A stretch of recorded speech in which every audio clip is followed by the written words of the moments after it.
put this up so fast.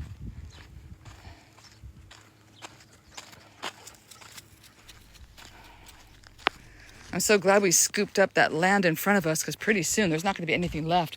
More and more people are building out here. This is the outskirts of the village. You can see the houses over there. That's the village that wraps around the lake. So this is kind of on the backside, but more and more people are starting to build over here because there's really no more land left in the village. So we're very lucky, and this is it. All this open space, this will be gone in a couple of years, I'm sure. It's not going to look like this in a few years. We were trying to buy this piece of land here right next to us, but they didn't want to sell. And then the people, actually we were going to buy, it was just kind of right over there a little bit. That was land we were negotiating. And they're just asking a lot of money for it. So we're like, nope. And then the people called us that owned the land in front of us and said, hey, are you interested? We're like, yeah, we're interested. We're just right now trying to negotiate. And I said, okay. And they gave us a super, super, super good deal. And that was it. We bought it like in 3 days. It was bought and sold. All right, let's see. If I can go down this way and go up that way, I think we can do it. Let's see here. I just don't want to slip and fall. Okay. That. And let's see here. Oh, you'd be surprised. I was just hiking, like this mega hike. You'd think I was not even able to walk up a step. I'm in such bad shape. Okay, here we go. Let's see now. I think maybe people are out at lunch right now, but I might be able to open it. Or I'll put the camera over, you guys can see what's going on here. Is it open? No, it's all tied up. I don't know how they have it tied with a million different wires. Well, here, I'll just show you the garden. The tomatoes are dying off. Those are finished. And so they're busy planting more tomato seeds. So I'll probably be pulling these out soon and then replanting it with some other seeds. And then all that green stuff over there, those are all the kids planted some herbs that I brought back from the States. I had some packs of seeds, and so that's all the stuff the kids planted right there. And then we're gonna be turning the soil over in that back half of that area, which is like a quarter of an acre. And that'll be soon. We'll be planting. Yeah, this is in Malawi. I'm in Cape Maclear, Malawi, which is a very remote country in Africa. Hey, where are you going? Come here.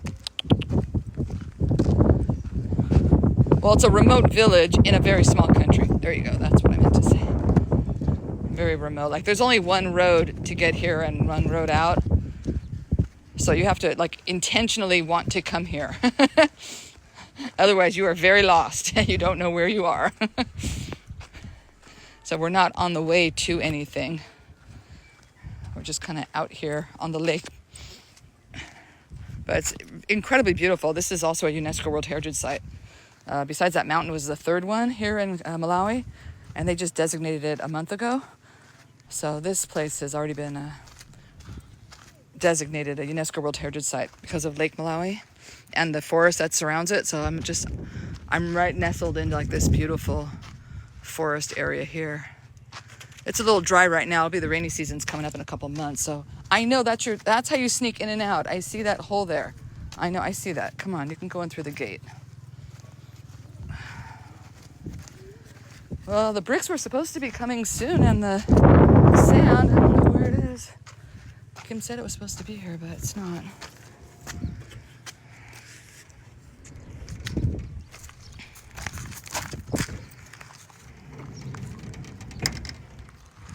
Hey, Karen.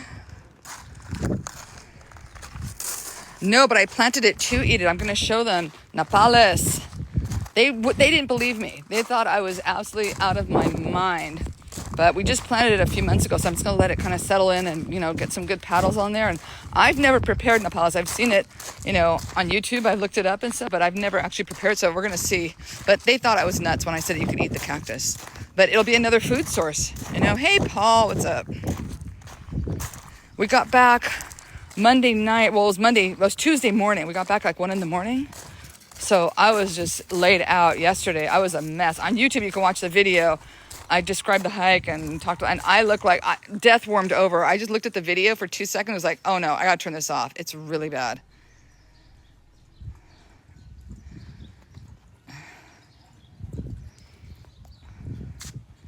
Yeah, this place was colonized like over 100 years ago in the 1800s. I think 97 is when the missionaries came here, the British missionaries, and started colonizing this area. But yeah. Paul, have you ever prepared it yourself, or do you know someone that has?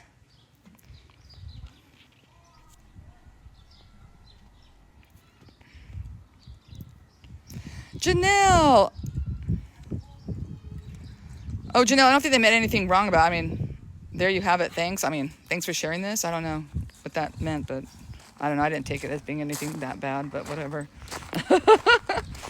You know how it goes. Could be not. Probably was.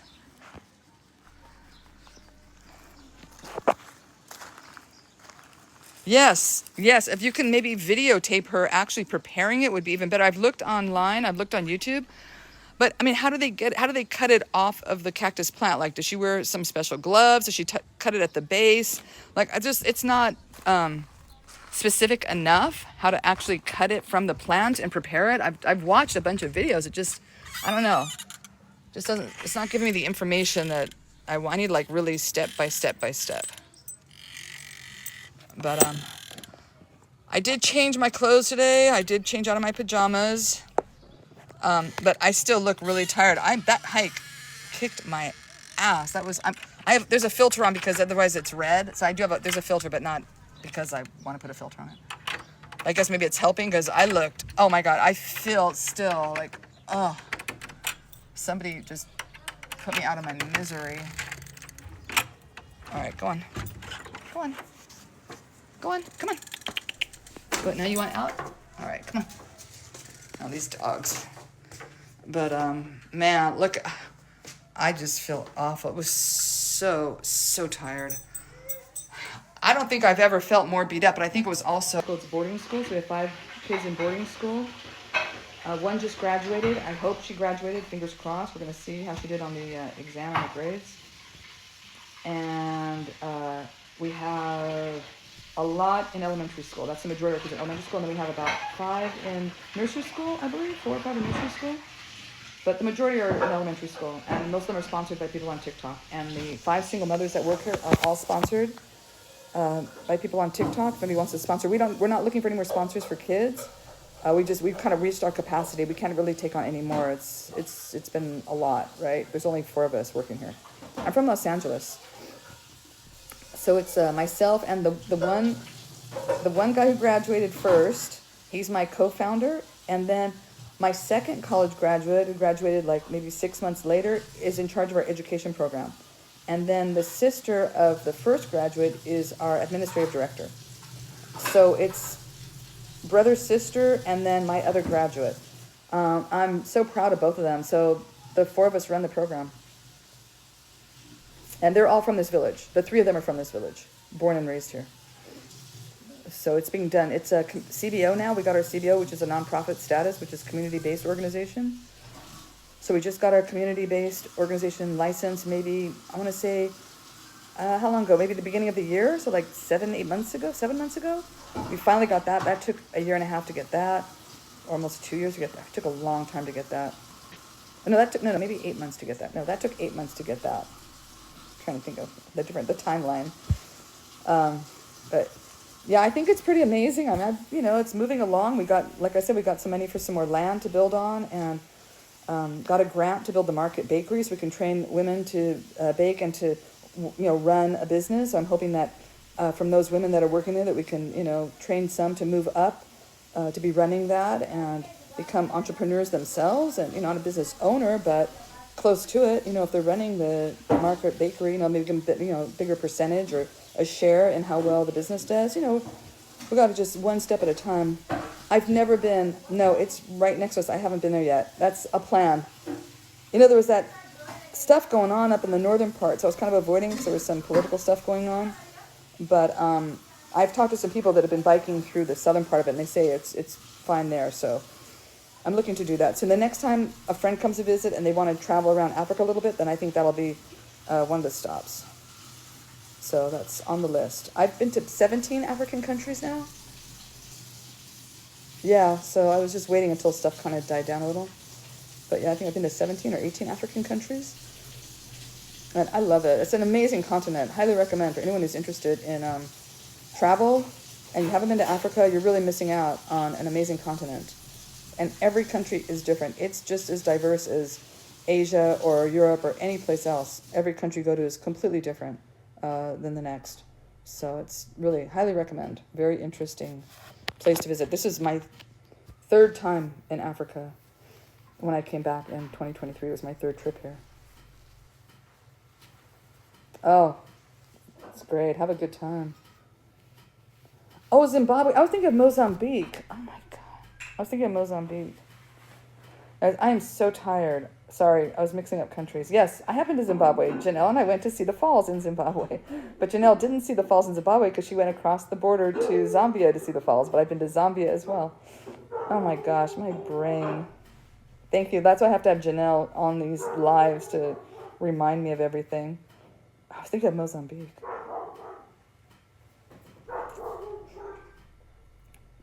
Yeah, Zimbabwe was interesting because they accept American dollars. Like, they use American dollars. That's their currency of choice. So that really, I don't know, I wasn't expecting that at all. I thought they had their own currency, but they prefer dollars. So it makes it really easy to travel to if you're an American. Just take your dollars and just go there, and you don't have to worry about even exchanging money. That was interesting. I was surprised. And the falls were really beautiful from that side too. Different from Zambia. Of course, it's a very long area, so it was definitely worth going to.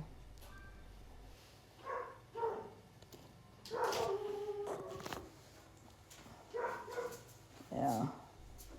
Africa is a very interesting continent. Beautiful. Some really beautiful.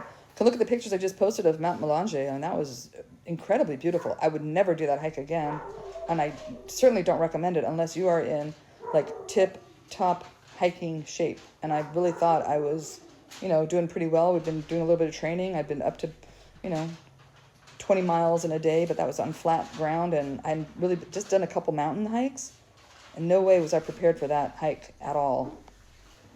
Oh, they're always barking at something. No crime at all. I mean, sometimes people, break in, but nothing violent. We don't have guns here. What would you say the crime rate is here? Like, how do you think about crime here? Do you think this is a dangerous village to live in? No, this is somebody, she lives here. She's like, no, it's not at all. I feel safe at night as a woman walking alone at night in the dark. Pitch dark. There's not a lot of lights here because there's not a lot of electricity. A lot of people don't have electricity, so I feel perfectly safe. The only thing I don't like, there are hyenas. I'd be more wary of the hyenas than of people living here, for sure. No, I haven't, but when I was in Nairobi one time, I saw a pack of like maybe 200, 300, I don't even know how many, of men that were jumping people on the street, stealing their wallets, and then they would all run to, I swear I saw somebody getting jumped, and then I was watching it, and then the two of them merged into this pack of like 200 young men, and it was the craziest thing I've ever seen, ever, even from any country, ever in my life. Like, oh my God, I just wasn't expecting that. So it was like some big old, gang activity that I saw there, but that's the worst thing I've ever witnessed. So so that's the worst thing I've seen traveling. I told you guys I was kidnapped once, right? You guys heard that kidnapping story once. That was the worst thing that happened to me personally, but it wasn't. I didn't feel like anybody was going to kill me or anything, but I was not allowed to leave, and they was held without my consent. I never told that story. Well, you guys are somebody new on here. Paul, did you hear that story?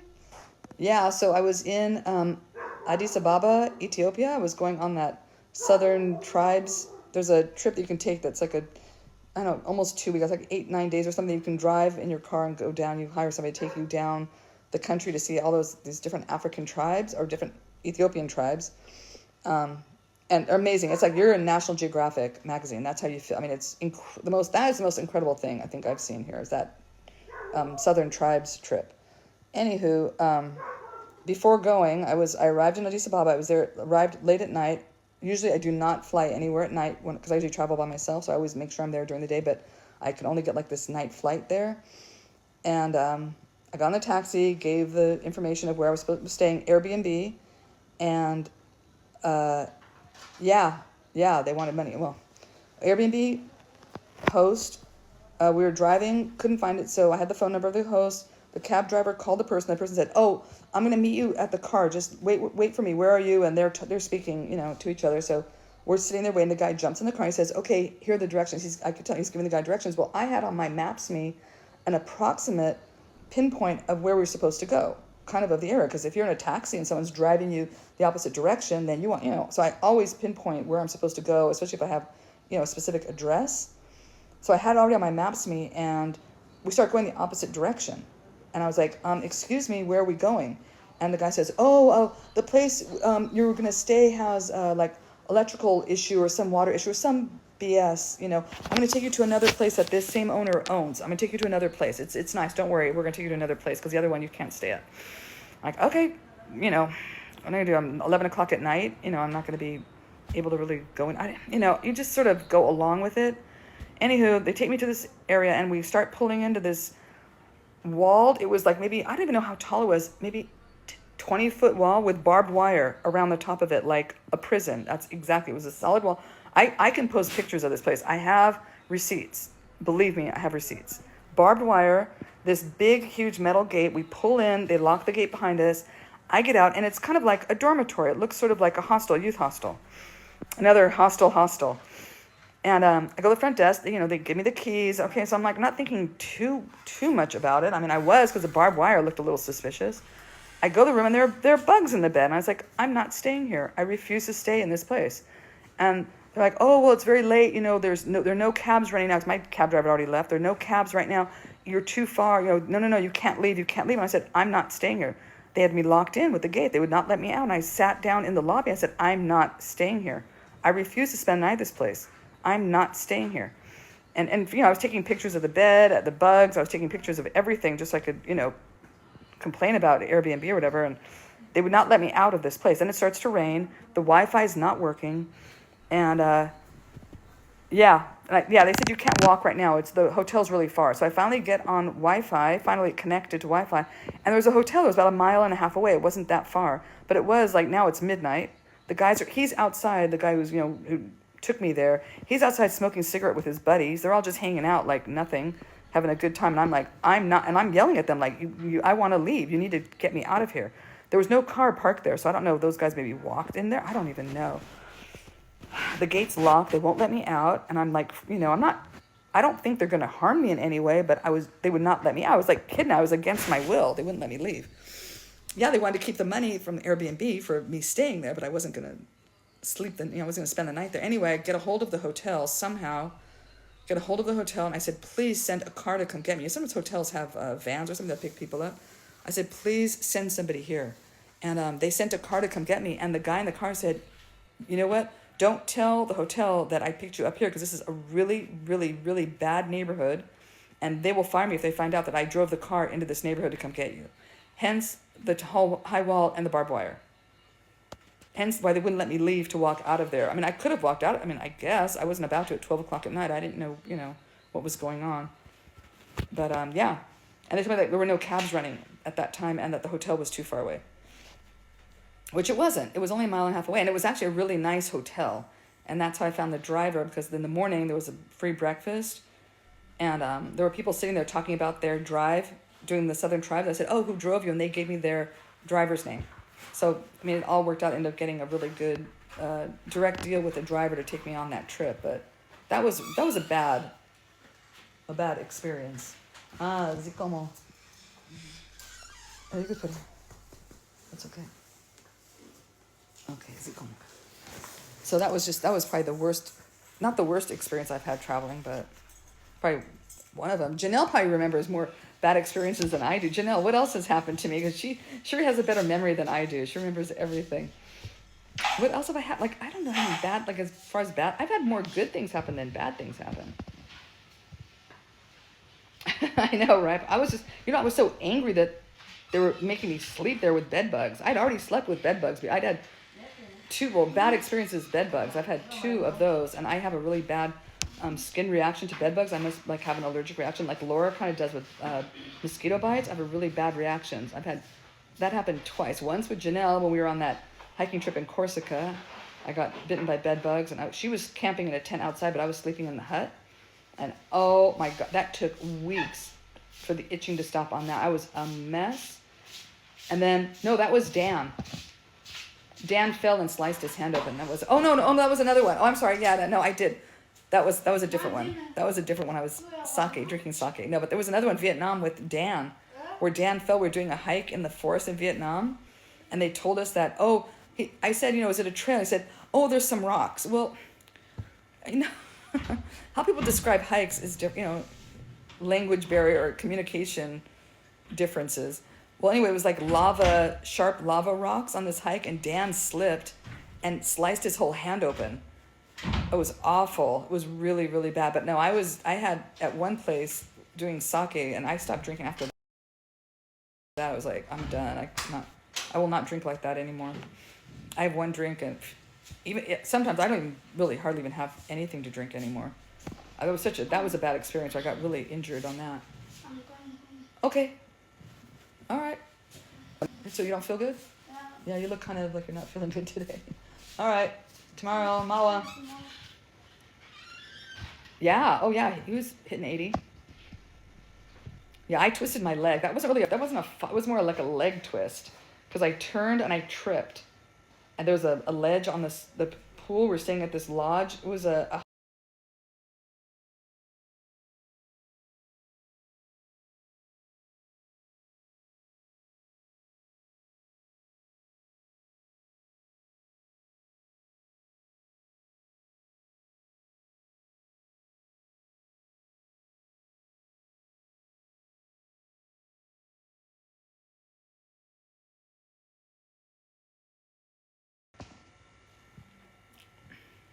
no idea. No idea. I have no plans in life.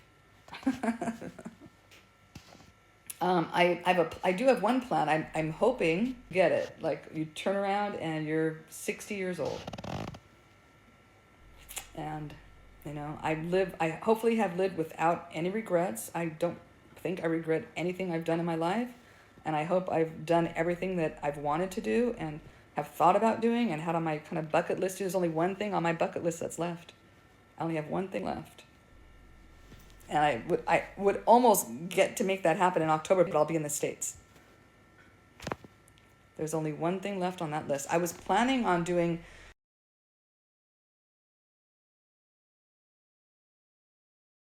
I think there's going to be any chance of me going to Russia anytime soon. I think I'll be too old by the time Russia is, safe to visit again. So I can't do, was it Elbrus? I think is the name of that peak. So I'm like, you know what? Whatever. Right. Just wait till you're 60.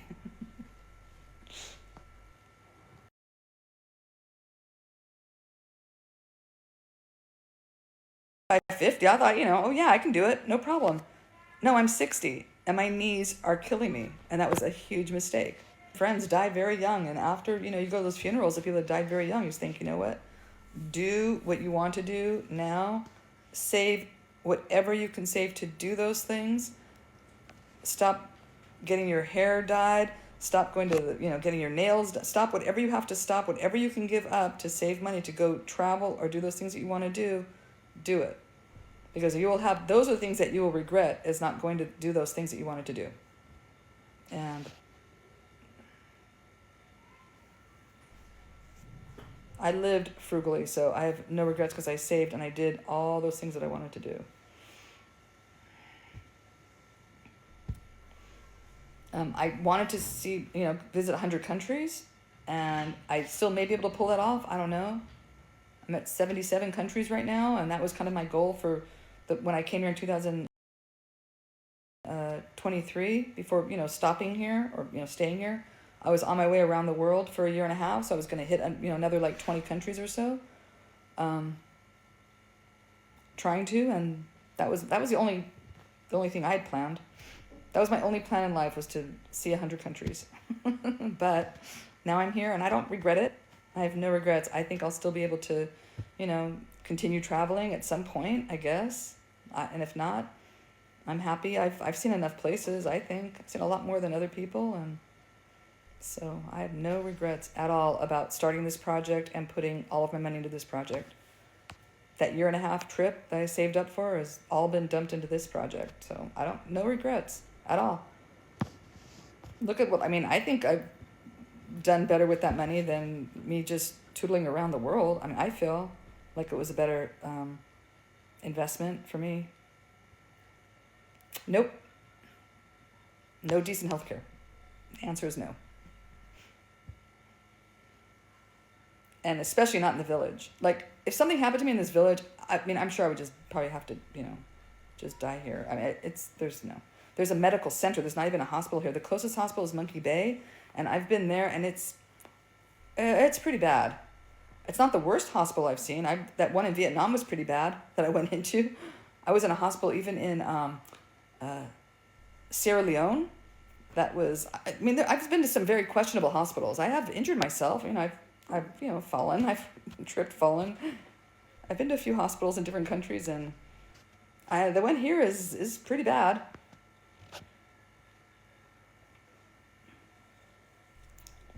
Oh, thanks, Karen. I'm selfish in other ways. Like, I will not share a Snickers bar. Do not ask me to share my Snickers. Snickers should be sponsoring me.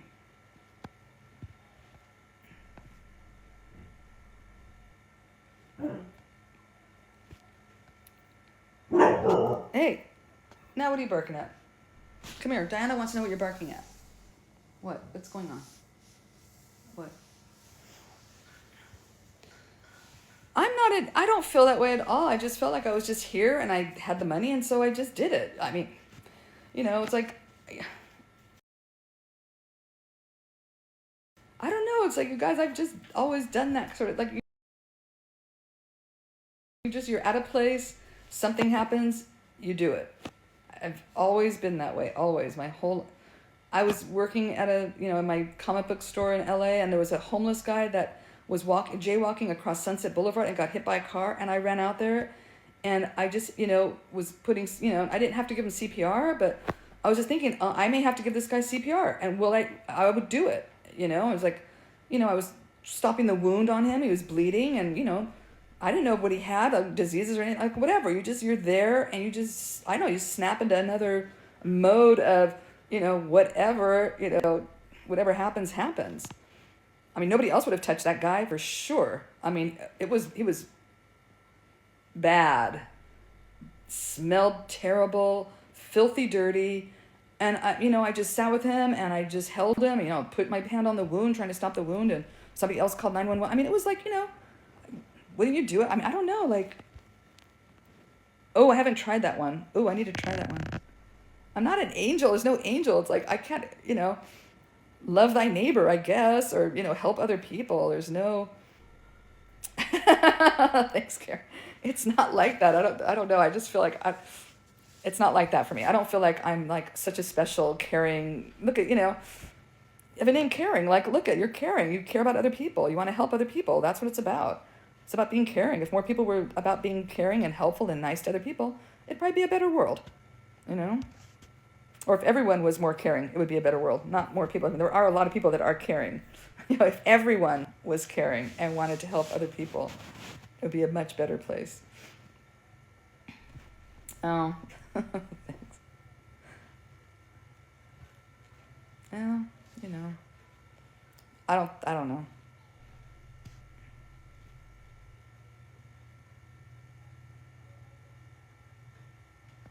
Yeah. For a motel. That's crazy. That is $2,000 a month for a motel room. That's nuts. I gave a homeless man an apartment one time. When I had an apartment, I used to have a bill. I had 4 units. One of them was like a studio that we couldn't rent out because it was like an illegal unit. I let him live there for a year. He needed a place. I couldn't rent it out, so I let him stay there. I don't know. Just do what you can for people.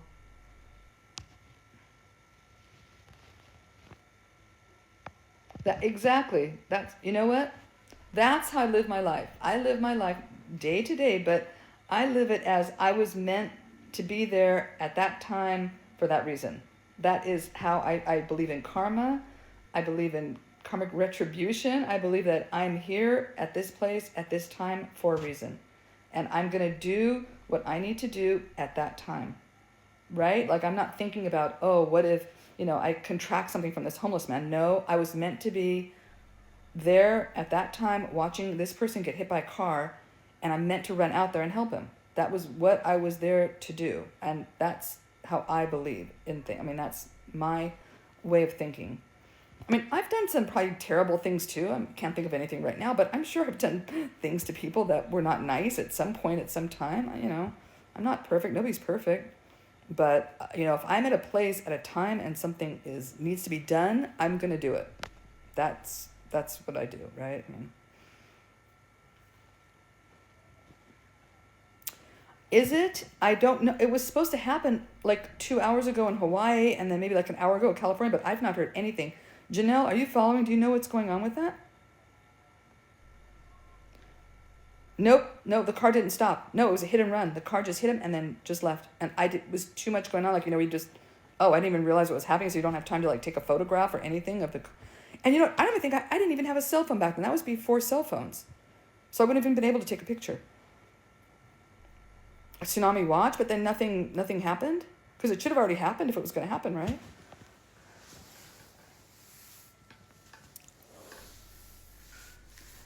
I was walking in a shopping mall one time, and they were just building. It was just being constructed. I don't even know where. I don't even remember what country I was in. It was somewhere. I don't even remember where it was.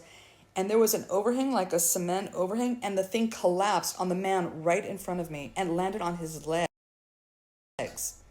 Literally, like if I had taken 2 steps more, I would have been under that cement awning. Crushed his legs, and there were like maybe 2 or 3 of us around there. We just like lifted off the cement pieces on his legs. I mean, I'd had weird shit happen to me. Like, I'm saying, like, you're just at a certain place at a certain time, and yeah, that was the strangest thing that ever happened to me, and that was really freaky. I mean, 2 steps more, I would have been under that. I would have been maybe even killed. It was a big, huge cement awning that they had on this building, and it went and just collapsed on this guy, and crushed his legs. That was crazy. Yeah, I've seen some crazy stuff. I think I've had probably near death happen to me probably 2 or 3 times where I thought, oh, I live here all alone, yeah. My 2 dogs, my boys, or my boys. But I live in a compound area. This is Chapazzo is the name of the organization. So it's a gated. It's like not gated like you're in a fancy residential area or anything. It's not that kind of gated. There's a wall around us here, and I live. My house is attached to 2 units that we rent out, and then right next to me are 3 more units that we rent out as lodges, and then on the other side of those little houses are 4 houses, and in there are 2 single mothers that live there with their kids. So I have kids and 2 mothers that live, they're, in the same compound with me here.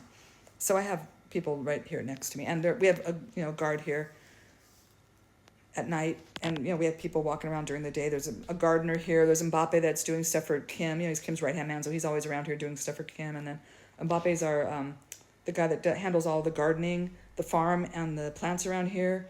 And then at night there's Mishek, the guard, who's here to watch. We had somebody kind of trying to break into the center once. That's the worst stuff that happens here. That's the most crime that happens. Somebody's trying to break in to get some food or something. It's, people are here starving. So I understand it. Yeah, how many videos are there? I think I must have 1 million videos. I'm in Cape Maclear, Malawi. Hold on, I gotta do this puzzle thing. Hold on. Oh, it's a different image. It's a big old bus. That was different. It's a big bus. There's. Can you hear me talking when I'm doing the puzzle thing? When I'm still going on, or does it cut off my audio? No, they took off. The dogs were barking like crazy, and then Mishek went out there and he saw somebody, letting go of the bars or whatever, and then ran off. Oh, you can hear me? Okay. Yeah, they show these. I don't know if you guys know that they show this puzzle now. You have to slide a little puzzle piece across to fit into the puzzle. It says like lack of activity or something, even though I'm here talking and people are commenting. That's crazy.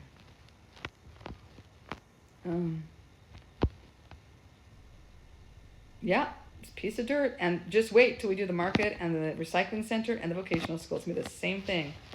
You guys are going to watch all of that happen. I love it. I think it's exciting and fun to. I've never, I flipped a couple homes in LA. That's what I did. I flipped a few homes. I was kind of helped make some extra money on the side.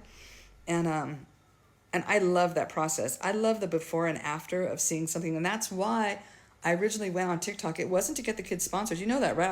I started the account. I started the account just for my travels to just show my trip around the world. But when I started filming here, it was to show the construction. And then I was explaining how I had come here and sponsored kids in school. And people were like, oh, I want to sponsor a kid in school. I want to sponsor. And that's how the sponsorship, but I never intended to have kids sponsor. That wasn't part of what I was going to do. I was just going to build the homes for the single mothers and the lodges. I wasn't going to do anything else. So that just happened organically. See, that's something that's not planned. And, just here at a certain time, at a certain place, and you just do it. It needs to be done. People want to help, and then it happens. And then other people want to help build a nutrition center, like Diana, who says, hey, I see you guys eating on the ground. You're eating on, the floor. The kids don't have a nice place to sit. And I want to help you build a nutrition center. And it just happens. This whole thing, no part of this project has been planned. I got here for Kim's graduation, and then it has become this crazy, amazing project. Soap factory, hopefully that'll be after the vocational school, will be the soap factory. That's the last thing on the list. We felt, in order of importance, we think a vocational school is more important than the soap factory. So unless somebody wants to pay money to build the soap factory first, then we'll build it. But as far as like getting funding for things, we think the vocational school is more important to get funding for that. Yeah, that's, you know what? I think that's more of the kind of person I'm, is just getting things done and finishing things. I like to finish projects that I start. So I think that has helped me here at Chapazzo, that there's a lot of stuff going on, and we're just trying to make sure that everything gets finished and not to leave things unfinished. Because that, to me, nothing bugs the shit out of me more than leaving things unfinished. I cannot stand that. It drives me crazy. Even if it's my own like knitting project or whatever, that just drives me nuts. Yeah, that's it. Having a vision and following through. So definitely have a vision. We've met with the chiefs. We know what they want, what they need. They asked for a market and irrigation. So the market's happening right now. We got a grant for the market. The irrigation, I have 2 grants right now out, waiting to hear back. If we get money for those, then we'll start on irrigation. Oh, Janelle, stop. Yeah. Don't make me laugh. You got to ask Maya to help you with that. Maya's into scraping paint and painting. I think it's been amazing too. I've loved having all of you guys along. This has been like all the friendships that I've made off of TikTok through this project has been incredible. I love you guys. Really, you guys have been amazing. Just because I am here alone, as far as like not having any family or friends here, so that part has not been the easiest. That's why I'm so yappy on TikTok, because I don't talk to anybody all day. I have people that work with me, but they're working. They have jobs, and they're much younger. They're in their 20s, so they're not going to just sit and hang out and talk to me. They have, we don't really have anything in common to talk about. They're working, they have jobs, and then they go home. So that's why I'm always on here, because I don't have that at all. I don't have, I do talk to my friends on social, on apps and on stuff like that. But, as far as like during the day, like this right now, this to me is like sitting here talking to my friends and hanging out with my friend and just yapping. That's what it is for me. And it's people that have been following from the very beginning. For 2 years, people have been following and seeing all this stuff happening, which has been really fun. Really fun. Thanks, Paul. And I got to meet Paul. So look, I've even met some of you guys in person. I've met from TikTok. I've met Paul in person. I've met Lulu. I've met Laura. I've met Maya. I've met Christian's sister. Come on. I've met like a lot of you in person too, which has been so cool. Like, how many creators get to meet? Like I said, I've mentioned this before, that I was listening to one creator who said he doesn't have community. And he was a big creator, had a lot of followers. I don't have any community. It's like, oh my God, like that's what I have. I have the biggest community and the best community. It's been incredible. Incredible. Yeah, right? Well, that's like, 2 years ago. We started Chapazzo August 2nd, or August, like at the beginning of August. We're not sure the exact date when bought the land. I have to look at the photographs, but it was like August 1st or 2nd, so 2 years. And I came here, it was July 16th, I believe. So I think I was here for 2 weeks before we started the project. That's how fast that happened. We saw the family that needed a house, and in 2 weeks I was like, okay, done. Let's build them a house. That's it. I have my family. It's totally. I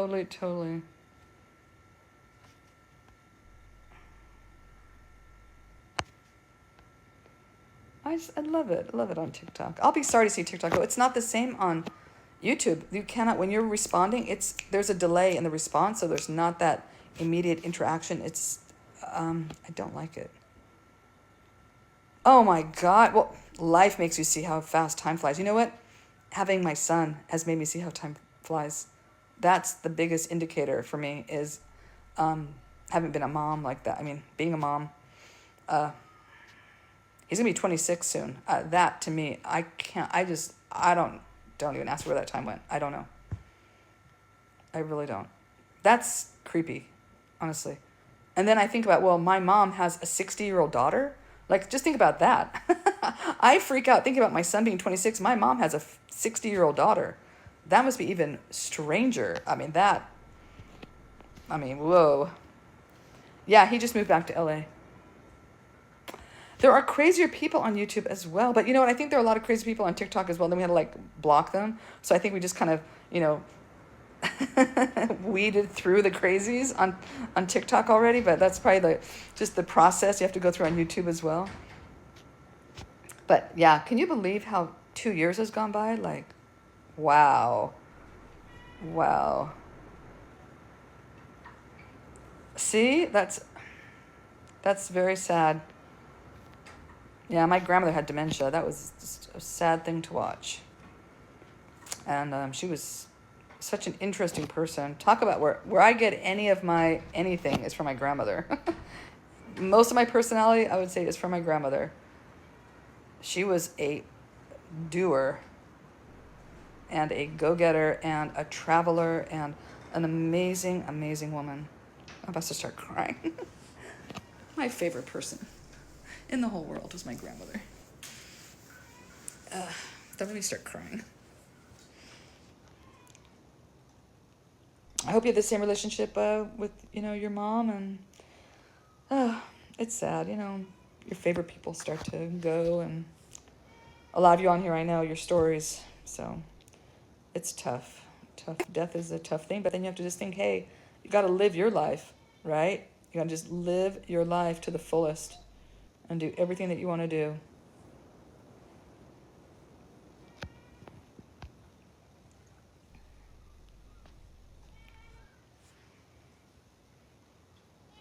I was just happy she got to see my son. She got to hold her great-grandson. She didn't really know what was going on, but yeah. Grannies are the best. I want to be a granny. I want to be an a-go-go mama. That's what they're going to call me.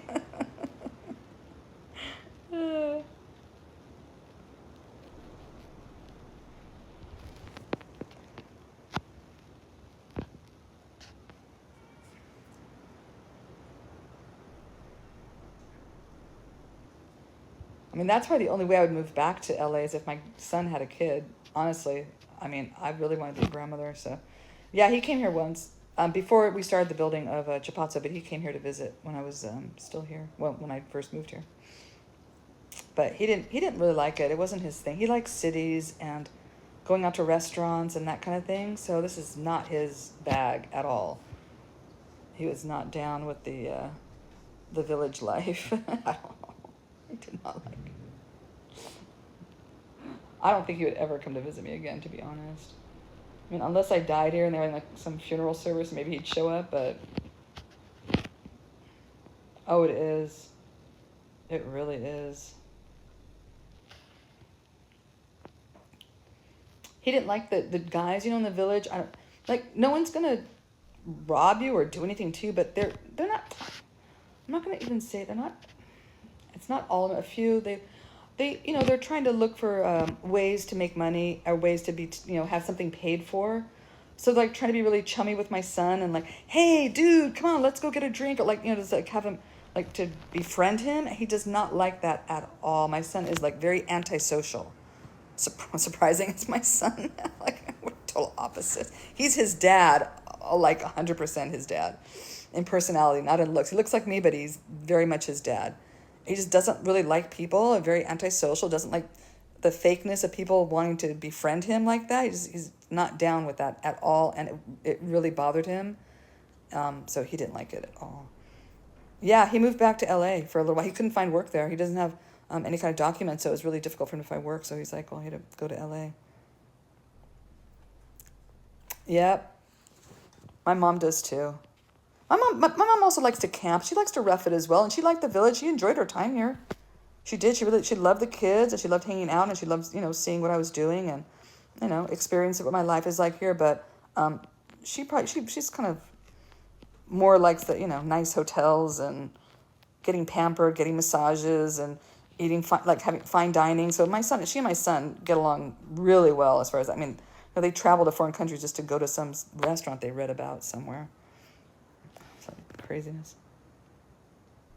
Yeah, he just wasn't into it, Here's Tali. She knows. She knows my mom. That's my niece. Oh my God, that hurts if I laugh. Tali, I fell and I pulled like a muscle across my chest or something, so I'm like total pain. Did you see the photographs? You did, right, Tali? I think you liked one of them. You say you watch all the videos? No, you know why? Because Melvino's like that. Melvino likes, hey, what's up? Hey guys, come on, let's go hang out. Come on, let's go. Melvino doesn't drink, but like, hey, let's get a soda. Let's go hang out. Come on, let's go for a walk in the village. Like that's kind of guy Melvino is. Melvino likes that sort of thing. He was totally down with that. Yeah. It's charisma up the wazoo. That's Melvino. So, it's a personality, just different personalities. So if you like that, if you're kind of like, you like that kind of thing where like people want to hang out with you and, you're kind of friend while you're traveling, then, you'll love that. But if you just want to be left alone, like I think even some of the vendors on the street, like, they left Laura alone for a while, but I think like in the end, they were starting to bother her about buying stuff at their shop and approach her. I got to hear from Laura. I forgot what happened towards the end, but they're trying to make a sale. They're hungry and they have no business. So of course they're not aggressive. It's just annoying. If you want to be left alone and just kind of relax, it's kind of annoying. No, I can get them in LA. You can DM me and I'll give you my LA address if you want to send stuff there, but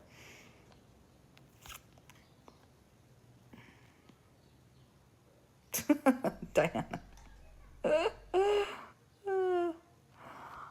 I know, that's what I need. Some icy hot or something. That sounds good. I'll just take a hot shower. I'm going to heat up the water longer because I took like a 5-minute shower the first night because it was not on long enough. And it's a preheat kind of thing. You have to leave it on for an hour for it to heat up. Yeah, my mom she'll rough it. She's used to camping and stuff like that. But now as she gets older and older, she likes that less and less. Excuse me. Yeah, pushy. That's the right word. They were pushy. Maya, you weren't bothered at all? That's good. Yeah, not horribly, but they can be a little pushy. But my son does not like that. He just didn't want to be bothered by anybody. He likes to be left alone. Hey, thank you. Oh, at the airport. Yeah, they want to take your bags, so they want to make some money, a tip carrying your bags. Sometimes they get kind of pushy getting your bags off the conveyor and getting them on a push cart. But in our case, we bring so many bags. I mean, it's kind of like, yeah, okay, take my bags, put good, please. I love camping. But sometimes I feel like I'm camping here, especially when the electricity goes out, you know.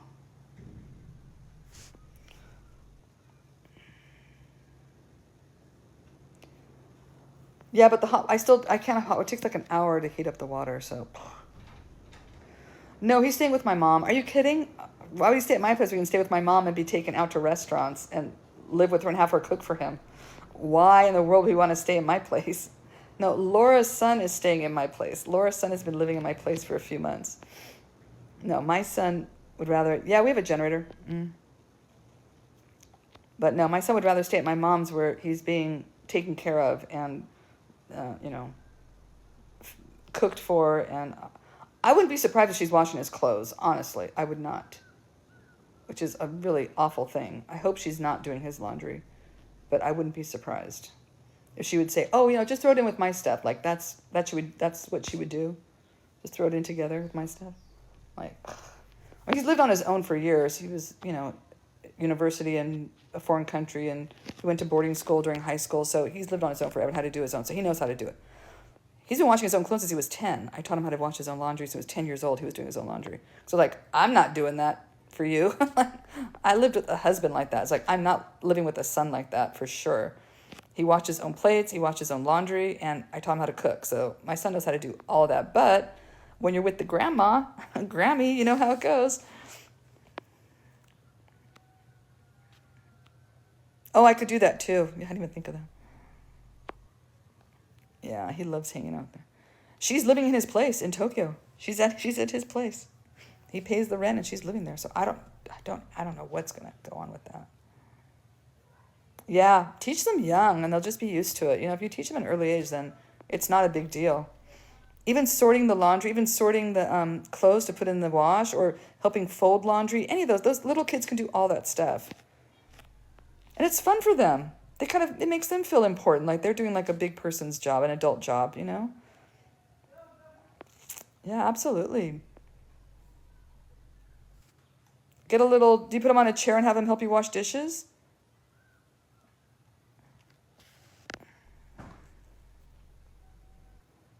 Henry loved cooking when he was little.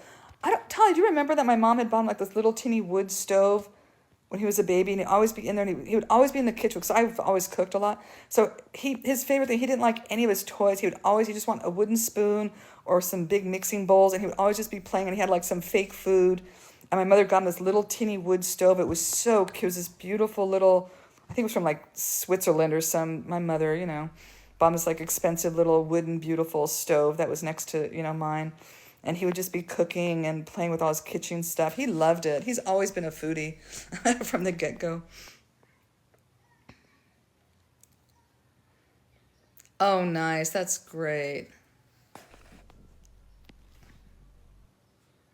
Yeah, they like it if you teach them young. They enjoy it. It's something for them to do. But yeah, he's always loved food, definitely. Foodie family. Because my mom hardly ever cooked. She was working all the time nights, so she was not, now she cooks, but she didn't when I was growing up, but now she loves cooking.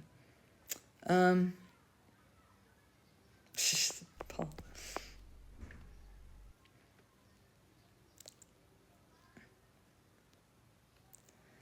I love washing clothes, actually. I love sorting clothes and washing. I don't know why. I've always enjoyed them. Folding clothes.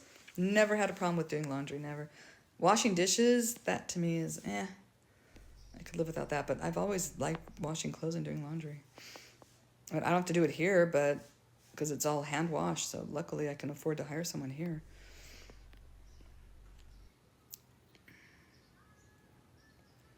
There's no usual time, just whenever I feel like going live.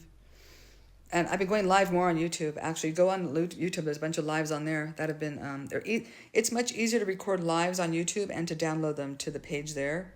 So I have a bunch of lives on there. And I'm trying to phase TikTok. I'm trying to move over to YouTube more and more. It's hard for me because I just like how YouTube, it goes out to FYP more. Like when I'm on YouTube, I don't get as many new people watching on there. a lot of people will watch the videos later, but there's not a lot of people in the room.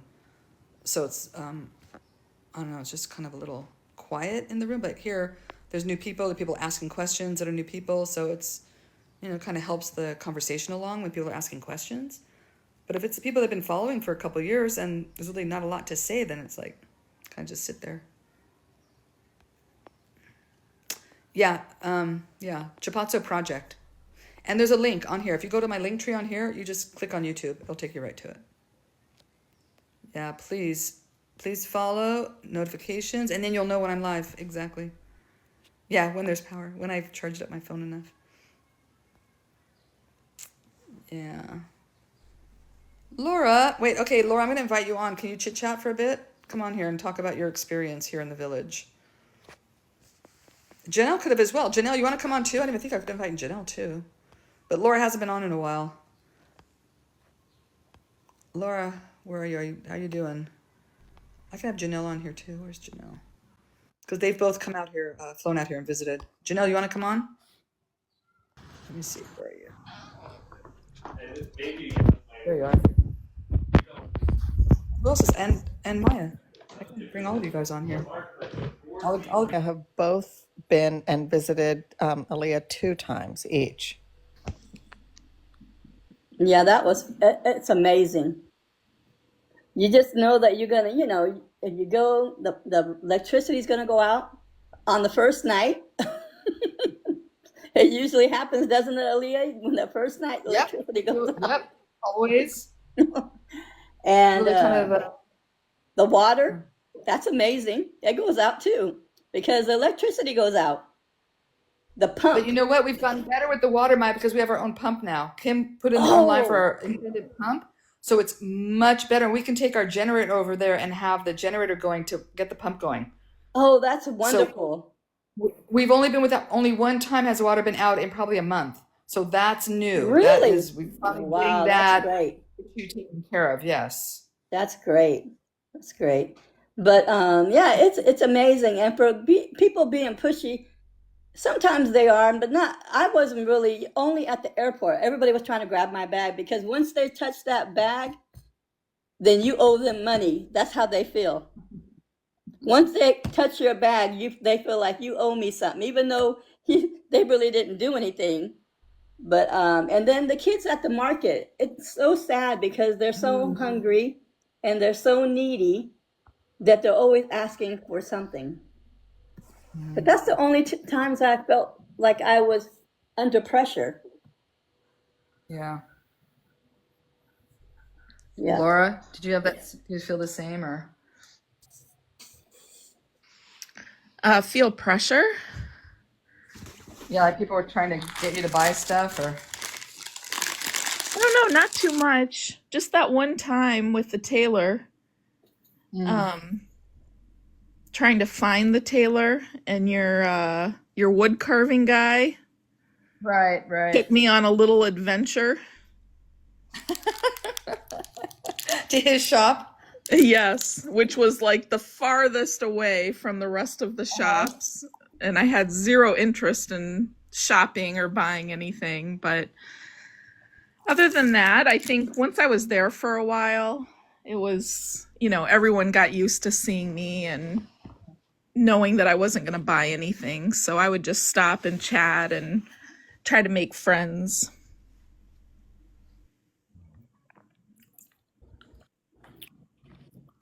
And what else? What else? Your experience here at Chapazzo?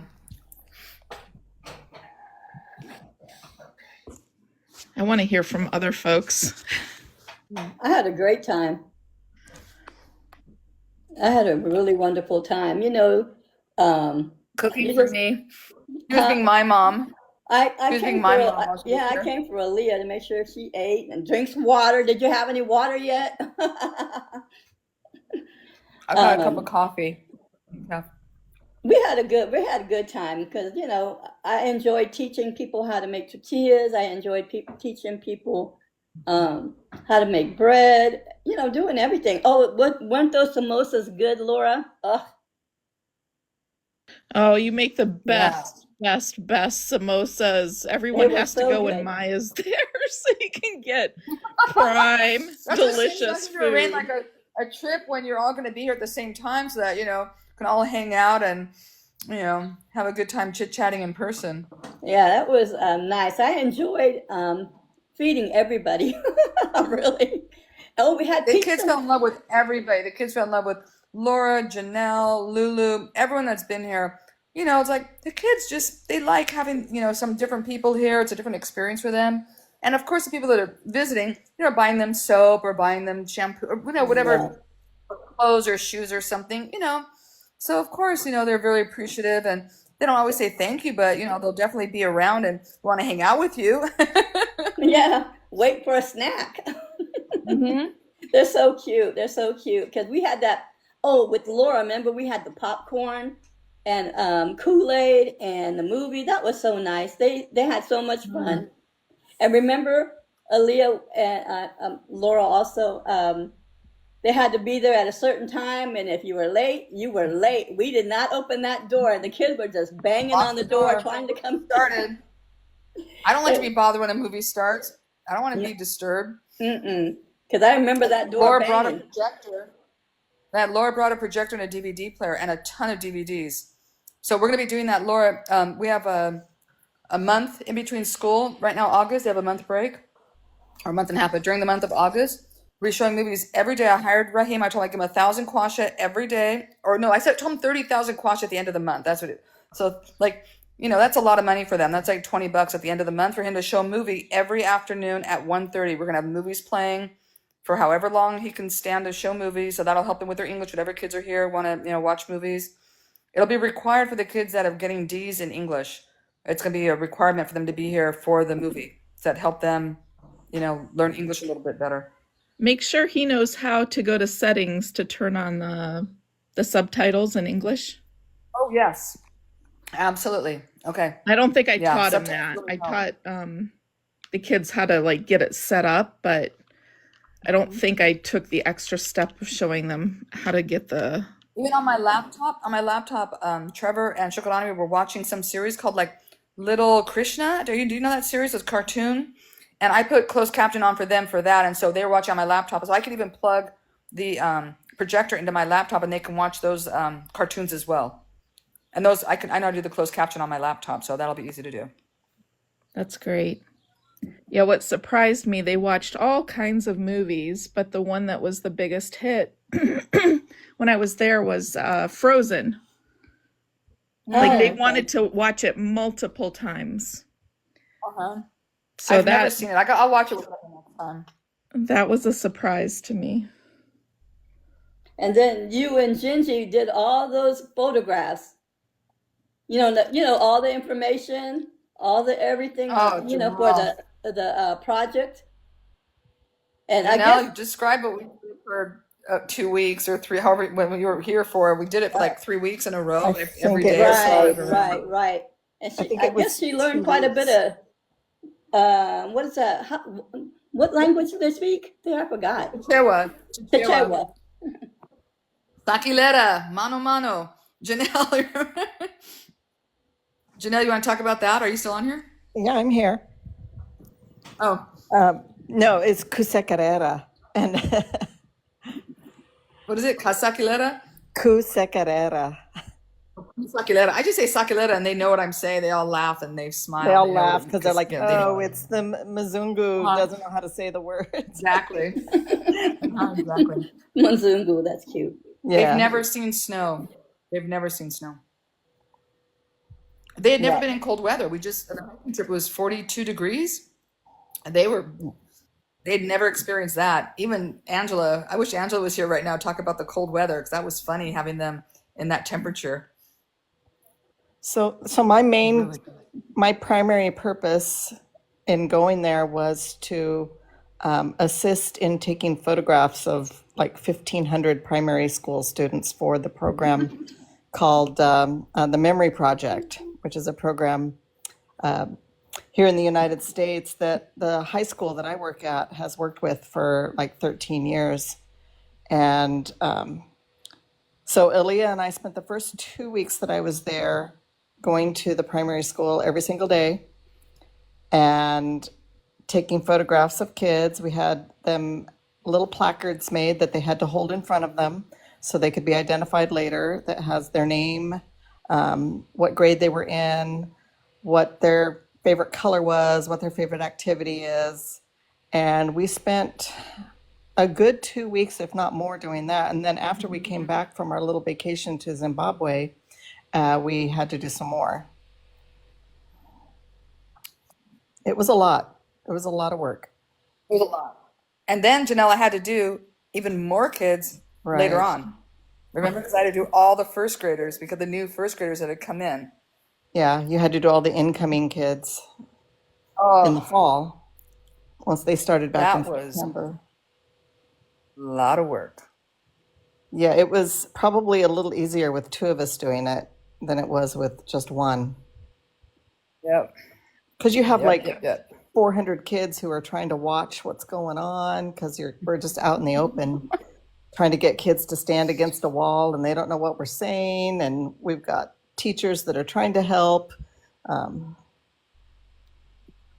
it was a lot. Melvino was pretty good. When Melvino was there, he was pretty good about keeping them in line and, keeping them in order. He was a He big was help with helpful them. for that. He was a Yeah. big help. Oh, the uniforms. That was another thing we've done at the public school. Which is why I think I Done a lot of connected stuff so with them. much. I connected really well with a lot of the people at the school. I became close with Esther and Atupele and Peter because I was at the school every single day. And then when we would finish with the photograph taking, then we were there at the school sewing and mending uniforms. Yep. And going on live, raising money for new uniforms for kids that didn't have uniforms at all, or uniforms that were so badly torn that we couldn't even repair them. I mean, they were just so bad. Yeah, I was we like, that raised just needs to go in the money trash. for 85 brand new uniforms just in those 3 days we were sewing. I'd like to do it again. Would love to do it again, but I'm teaching. Messina knows how to sew now, so Messina could help. I could do it, but it really takes 3, 4 people to be there doing it. You really need a team because there's a lot of kids whose uniforms are Well, just you whack. need at least 3 people. It would be better for 4 to be sewing, but you also need Yeah. 2 other people uh, kind of corralling the kids and making them stay in line and not overwhelming wherever we're at. Yeah, it's a lot. Oh, well, you know what? Peter's wife is staying in the village. I just remember she could be one of the people too, and the other Taylor. So it could be 4 of us. The 2 Taylors, Messina and I, the 4 of us could do it again. But that's so much work right now. I don't think I could do it right now. Especially now, I'm exhausted right now. But maybe later on in the school year, after they've been there for a couple months, and then fixing buttons and making repairs, then that might be the time to. We'll see. I'd love to give out shoes again. It's like anybody wants to help. Sorry, I have a candy in my mouth. Donate money for shoes or new uniforms, by all means. I mean, I'll do it again if you want to donate money to do something like that. I mean, I'll do it. All right, But everybody, I gotta go. Bye, okay, Maya. Maya. My garden is calling me. Later. All right, Heidi, I later, you know guys, somebody stay else is safe. saying you. Has it been cut? Janelle, you were here a year ago. Well, a little over a year ago, That was the last time it was cut. Janelle cut it. yeah, I got there the end of May, and I arrived back home on the 4th of July. Okay, yeah. So it's been a while. Another year, and then I'll. Laura, how long were you and Maya there together at the same time?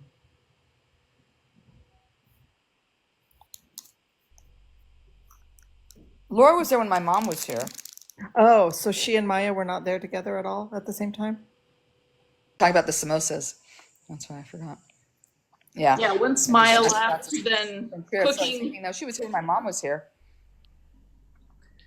Yeah, we didn't cook at all after Maya left. It was like we got all the good food when Maya was there, and then once Maya left, it was like, oh, what are we gonna eat? That's it. That's when you hired Griot. Yeah, she only That's when made yeah, she only made food a couple times though, so We were on our own after that. It was a lot of smoothies. Yeah. But it was hot too. Like, I just didn't feel like cooking. It was the weather. It was just very hot. Johnny, what's up? Aw, thanks. Join my Yeah. fan club, everyone. Follow us on YouTube, please. Follow Chapazzo Project on YouTube. The link is in my bio. But and if you're interested in volunteering, DM me. Come out and volunteer. I think I've had a lot of volunteers and they've returned. So obviously they had a good experience because they've come back a second time and are talking about coming back a third time. So hey, I think everyone has a good time here. I try and make it as enjoyable as possible, except for Janelle, who's a friend. She was not a TikToker, so she was put to work. She had to work her butt off. But And everyone else is my visit coincided with Lula's visit. mm, mm. How do you come out? It is fun. Laura, how quickly did that 2 months go by? And Janelle, how quickly? Janelle was out for how long? 5 weeks? How fast did it go by?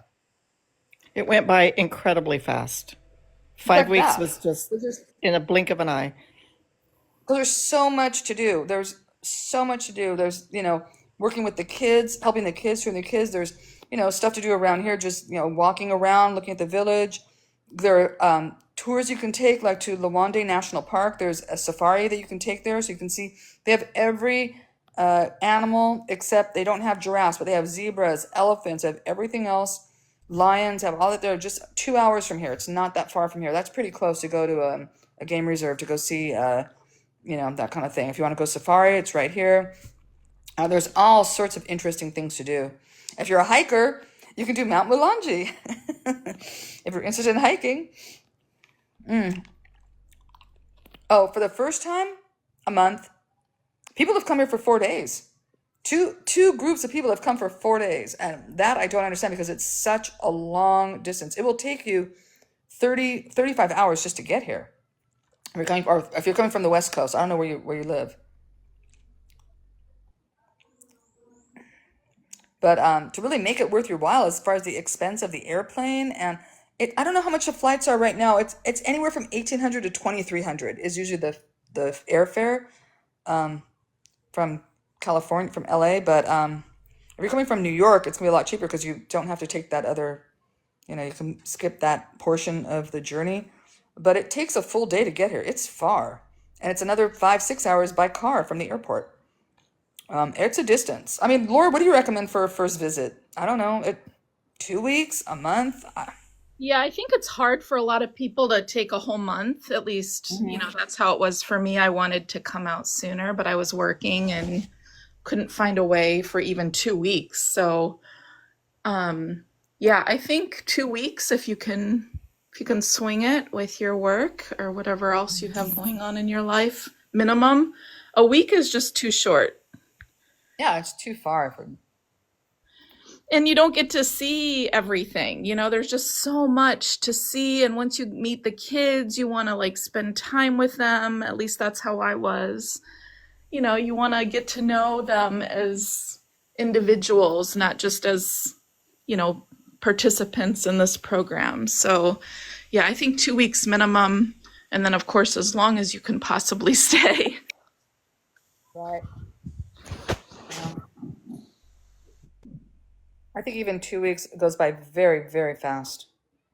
And even if you're coming all the way to Africa, like to this continent, if you come here, then you're going to want to probably go see. I highly recommend Victoria Falls if you have the chance to do that too, if you can squeeze that in. I mean, that's something that, Laura, the next time you come here, we really need to go there. You need to see that. It is spectacular. You have to read if you haven't already. I'm a big reader, but there's a book called A River of the Gods, and it's all about the search for the river and the falls, and it's crazy. It's like crazier than a fictional story. How long was Bella here? I think she was here for 2 weeks. I think she was not here like a month. I don't remember her being here that long. She was crying when she left. She was in tears. I mean, that's how attached she got to the program and the kids here. And the whole village and everything. I mean, she was like in just tears. She was sobbing.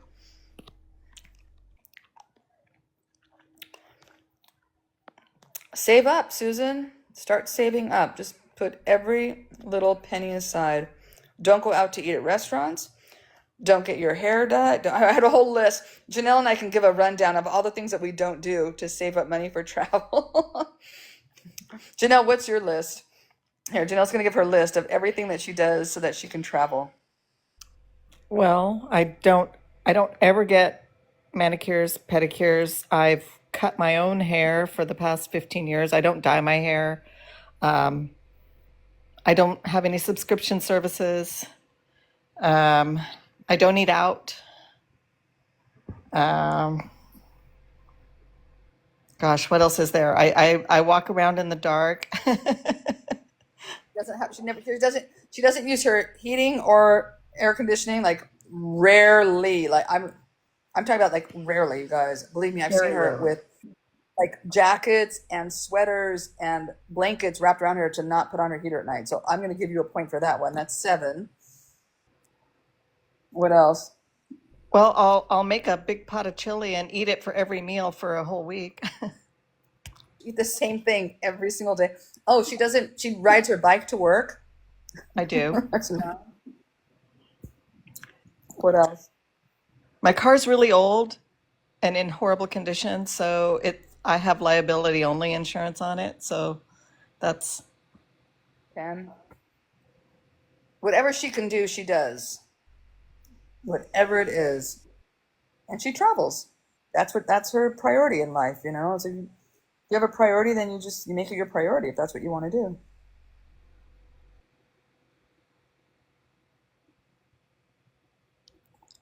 but Especially us in the States. I'd rather have the What? memories of travel than the memories of getting a haircut. Mm, yeah. But even just travel, if you can't afford to travel overseas, even just traveling in the United States, there's so many amazing things to see just in the U.S. I mean, I would take car road trips and I would just sleep in my car. I've done that for weeks at a time. I mean, there are homeless people that sleep in their cars. Like, why can't you, sleep in your car? A lot of people do it. But So that's how I would travel. I would do that a lot. one time Aaliyah was on a trip around the world.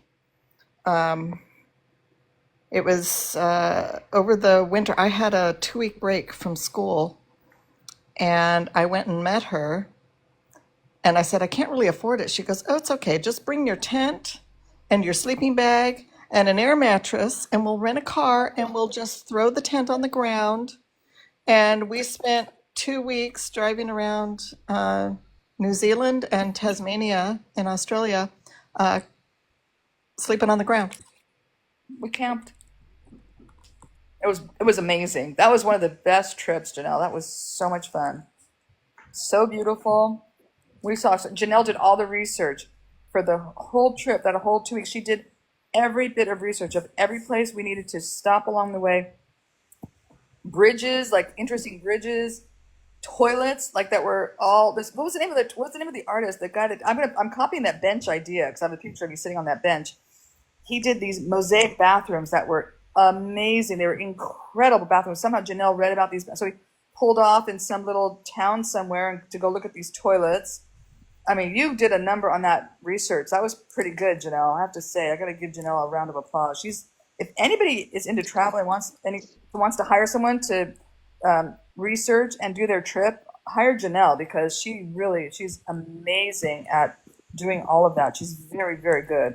That's what you should have done for your profession, Janelle. You were born to do that. We've done lots of trips just like her. She just loves to research and figure out, where to stay, what to see, all that kind of stuff. That was a really fun trip.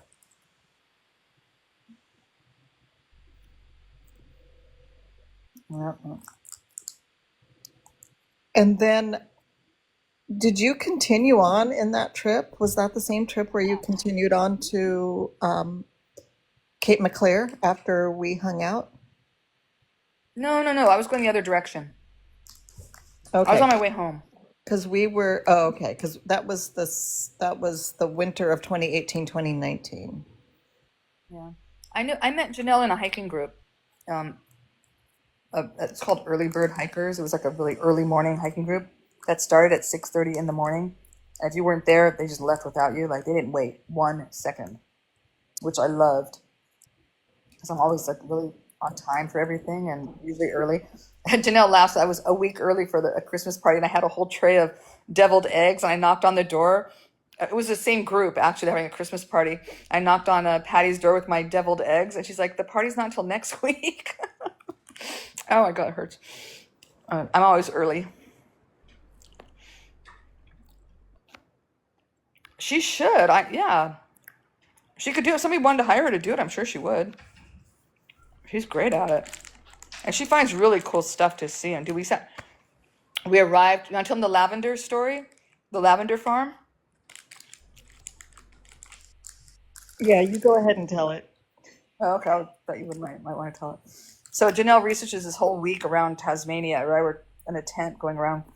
I was like, oh, there's a lavender farm. We got to go to this lavender farm. Well, it was Christmas Eve, 24th, right? Is that the day that we hit it was Christmas Eve? It Or was it Christmas Day? Day. It was Christmas Day, the only day they're closed in the entire year. Right.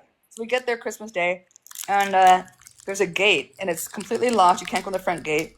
I think we kind of said together, like, let's go see if there's another way to get into this place. So we drive down this hill, and they make right. There's like a kind of weird parking lot. So we pull in the parking lot, and then there was no gate. There was like no fence or anything, but there was this forest. So like, come on, I think it's this way. So Janelle and I are like, kind of like creeping through this forest, and before us is this giant lavender farm. I mean, it was amazing. I guess that's peak season. It's peak lavender season in December. So Janelle and I like kind of did a little trespassing and oh God, I'm so glad I saw that. We got some great photographs. It was so beautiful. All the lavender was blooming. This huge, huge lavender farm. I went again the next year with my mama. We went in through the gate and, paid for ice cream and, sat there and whatever. But Okay, we I were feel not going to do better that. now that you did it legitimately. Yeah. I would say we did do it legitimately the next time. It was so beautiful though. Oh, but you should have seen us like creeping through this forest, like looking around and like, oh my God, somebody's gonna catch us and put us in jail on Christmas Day. That was so funny.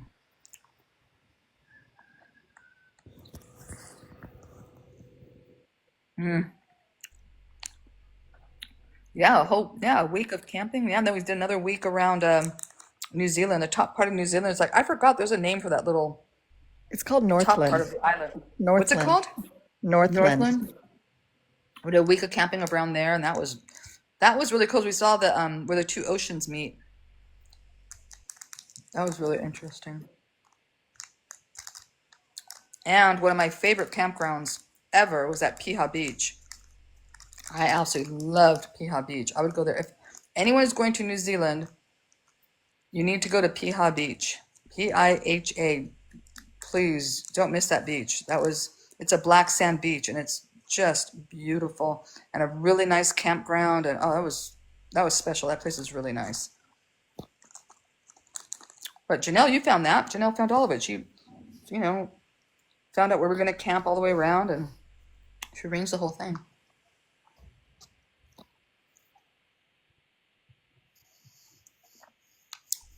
What else? Oh, tell them about our trip to Asia that we had planned. Well, That you let me. spent months. Janelle spent months, and we already had deposits and everything. Go Oh, ahead, yeah. Janelle. Sorry. So let me preface this by saying we did not go on this trip. But the trip was supposed to be originally, we already had bought our one-way ticket to Japan. We were going to hike a Shinto pilgrimage hike in Japan that took about 6 or 7 days. And then we were going to spend some time in Osaka and some time in Kyoto. So about 2 weeks in Japan. And we were looking forward because both Aaliyah and I have done the Camino de Santiago in Spain, where you walk across Spain to a city on the western coast called Santiago de Compostela. And it's a pilgrimage. And this Shinto pilgrimage hike is like a sister hike to the hike in Spain. So if you do both hikes, you get a certificate that certifies you as a dual pilgrim for doing both hikes. So we were super excited to be able to be dual pilgrims and do both hikes. And then we had another one-way ticket to China, and Aaliyah was arranging a 7-day hike on the Great Wall with a guide. And then we were going to go to Xi'an to see the Terracotta Warriors and go and climb Mount Taishan, the holiest mountain in China. And then we were going to head over to Southeast Asia and see all the countries there: Myanmar, Thailand, Laos, Cambodia. We'd put a deposit on the other hike there too, No, remember? we had paid in full for the Oh, hike we in paid in full. We paid in full for the caving tour in Vietnam. Mhm. And then we were going to finish up in Bali and Komodo Islands in Indonesia. And then COVID hit. So we didn't do any of it. All that was so much work. Janelle spent months and months, and I spent a lot of time too, just trying to contact people for that Great Wall, because people, it's usually like the typical kind of tourist Great Wall trip. It's not you're hiking the Great Wall. It's not a multi-day hike where you get to, keep going and go down into the village and stay in it. It's different. It was hard to find someone to do that walk. Anyway, and all the cave thing that I'd found and booked and negotiated money with them. It's like it was just on, and then transferring money to them wasn't easy. I forgot. Remember that was like complicated, had to transfer to the bank. I was just this, we spent so much time and energy on that damn thing. And then COVID hit. Of all times for our China trip, COVID. But anyway, maybe one day we'll get back to that one. Now that I can't hike anymore, now that my hiking days are over,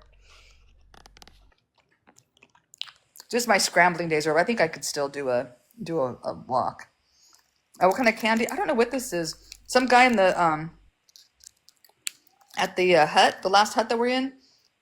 All of us had to finish the hike early because they were closing the mountain. We couldn't summit, so he had some leftover candies.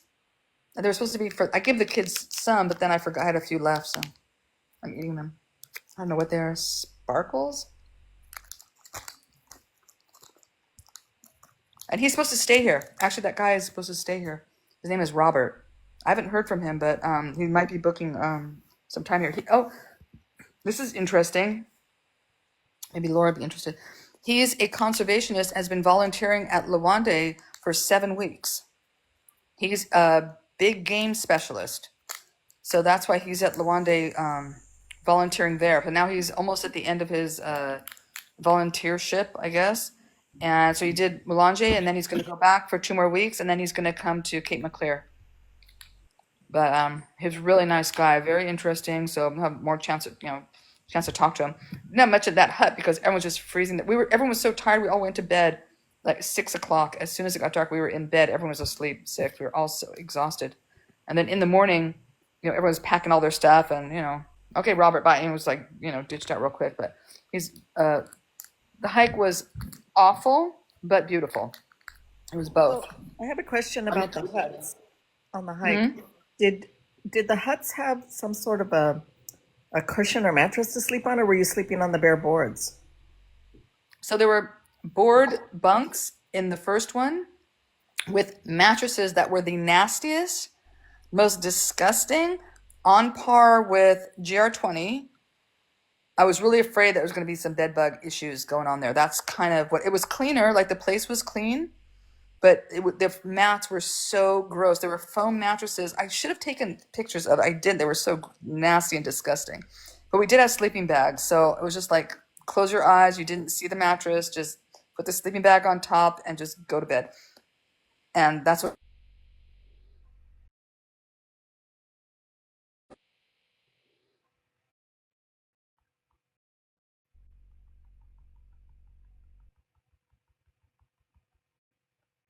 The other one had a separate bedroom from the main one, so you could have had people sleeping in one room and people sleeping in another room. But we took over. There were only 7 bunks, spaces in the second room. There was, it was 2 room. Then the other one, the next one, was just 1 room. So everyone slept in the same room. So poor Robert kind of like squunched up in a corner with all of his stuff, and then the boys took up an entire wall where they were sleeping. There was a big row of the boys all slept together. And then there was a couple tables to use for cooking or eating. And then Angela and I slept at the feet of the boys on the side of there was a big fireplace in the middle where you could cook. That was your cooking stove, this chimney kind of thing. So Angela and I slept there. So we're all in one room. Oh, it was weird. That was kind of a strange situation. Poor Robert. I really felt bad for him because he came in as a solo traveler and has to be in this room with like, 7 people. He just it's not relaxing because the boys were running in and out the door and making noise until they went to sleep. They were fine, but they were pretty obnoxious. I was trying to keep them under control, but they just had energy and there was nothing to do. Like there was nothing for them to do. So Robert was So they another tourist on the yeah, hike with you? yeah, Oh, yeah. He I was gonna didn't stop. realize. Yeah. hmm And then there was these four tourists that were there. They were on their way out. When we were coming in, they were just eating and on their way to leave. Four Belgium tourists. No, not tourists. I'm sorry. They're volunteers. Four of them from Belgium that I talked to while they were eating because we just, start yapping. And I said, oh, where are you from, Belgium? Oh, great waffles, blah, blah, blah. And then I said, why are you guys here? And they said, oh, we're here because we're volunteers, working for an organization. I said, oh, and so what are you doing for volunteer work? They said, oh, we are irrigation specialists. We're civil engineers, irrigation specialists. No shit. So they have booked a room at Chapazzo August 17th through the 22nd. And so they're going to help us figure out that maybe they can get their organization on board, helping us with our irrigation issues. If you That can would be believe amazing. That would be the fantastic. luck of that. Aaliyah, at a Morning. minimum, we should have them review any plans or help us come up with plans so that we can apply for the appropriate grants. We have a plan. Remember, I had that other guy come by. Remember, I met his buddy, his work buddy on the airplane when I was going to meet my mom and my brother. And I met this guy. He introduced me to he's from the UN. He's the irrigation specialist of the UN. But they Yeah. stopped all funding for that program. Remember, I was telling you about the guy that, because of USAID, they stopped all funding. So that's the organization he was working for. So I paid for his gas to come out from the long way to assess the situation. He gave us a whole write-up. So I have the information. I have it all written So up, but I maybe want have these them guys to review that. Exactly. That's what I'm going to do and have them maybe show that to whoever they're working for or, working with their organization. And maybe we can get something going on. I don't know. But I couldn't believe I just thought it was such a coincidence.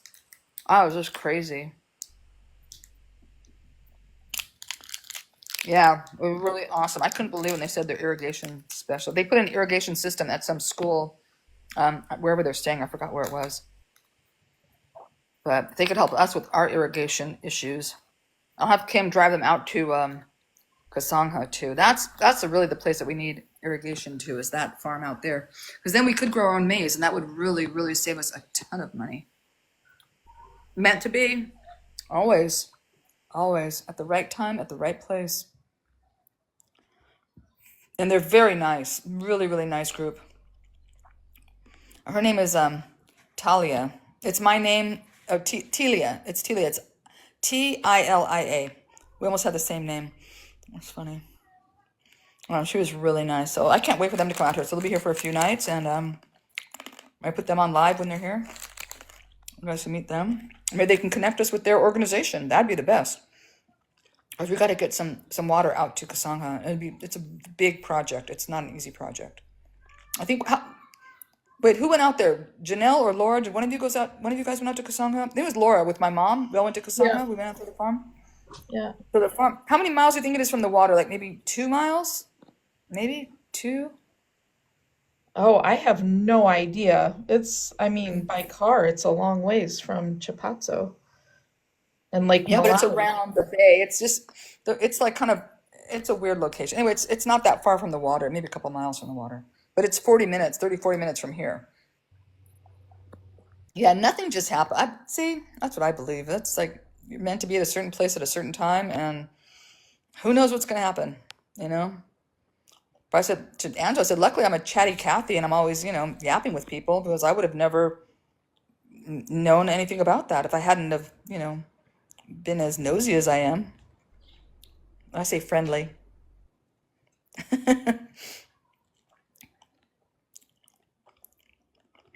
And it's interesting because almost all the other volunteers that I've met that have been traveling through here or other places, they've all been in the medical field.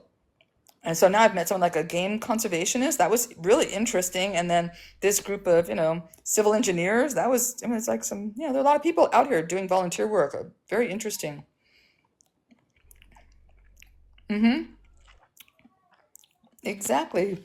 Just, I don't know, it's, learn about different people and have conversation. I was pretty starved for conversation because I didn't have any for 3 days on the trail. So it was nice when people were there to speak to, right? Well, that was on day 2. That's why I started talking. It was 2 days of no conversation, hiking. As Angela was talking to the guide the whole time. And the kids were like, they had bolted. They were way far ahead. I was like, I didn't know where they would wait every once in a while, but they were way ahead of me. So, and and the kids aren't really into having conversation with me anyway. What are we gonna talk about?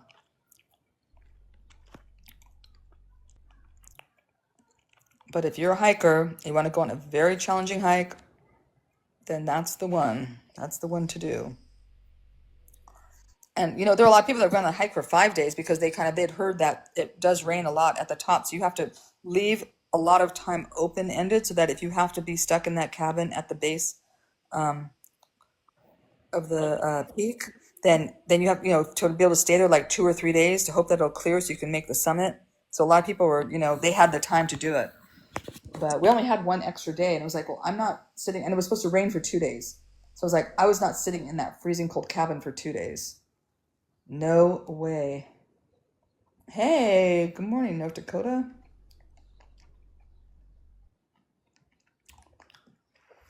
North Dakota, is that where the Wind Cave is? I went to the Wind Cave. I think that it's near the Mount Rushmore. Is that North Dakota? Mount Rushmore and the Wind Cave? That was an amazing cave. I love that. That was fun. I think that's North Dakota. Is that where Mount Rushmore is, North Dakota? Does anybody remember?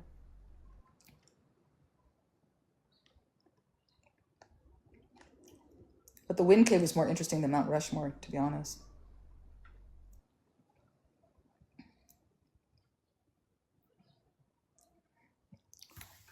Where did they go? Where did North Dakota go? Does anybody know where Mount Rushmore is? Yeah. Oh, South Dakota. That's where it was. South Dakota. Okay. See, Gingy, we should look it up. That's where Wind Cave was. Hey, if you're ever in South Dakota, go visit Wind Cave. Forget about Rushmore. I was a little disappointed. I thought they were going to be larger. I don't know, for some reason in my mind, they were larger faces up there. I don't know why. I was like, oh, okay. They're not small. I mean, they're huge heads, but I could say anything. I'm going to say something else, but I won't say it. But the Wind Cave, go to Wind Cave. Great campground, and that cave is very, very interesting. That'd be cool to see some fireworks there. I didn't know they did that.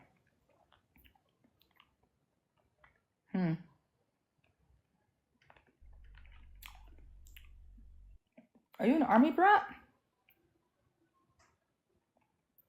Or Air Force? Is it Air Force brat?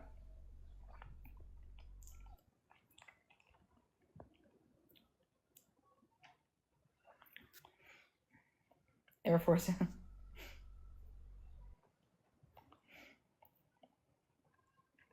Wind Cave, you can do, there's a hike through there. Oh, it was so much fun. My mom and my son didn't want to do it. They did the walk-in one. We have like a lantern, you just walk in the big cave. But I did the one where you have to scooch through on your elbows, and they give you like knee pads and some elbow pads, and you have to scooch through the cave. You can't stand up. So you press your feet to push yourself through the tunnels of the cave. That was so much fun. It was so cool. If you're claustrophobic, you would hate it, but it was really, really amazing. That was a great, it wasn't a hike, I don't know what to call it, exploration, caving exploration. It wasn't spelunking, but it was really fun. You just kind of scoot yourself through. Saw some really cool things in there. It was fun. Anywho, what else? Laura, you're still there? I'm still here. Are you home? What's that? Are you home? Yep, I'm home. Laura, when are you going back? As soon as I can.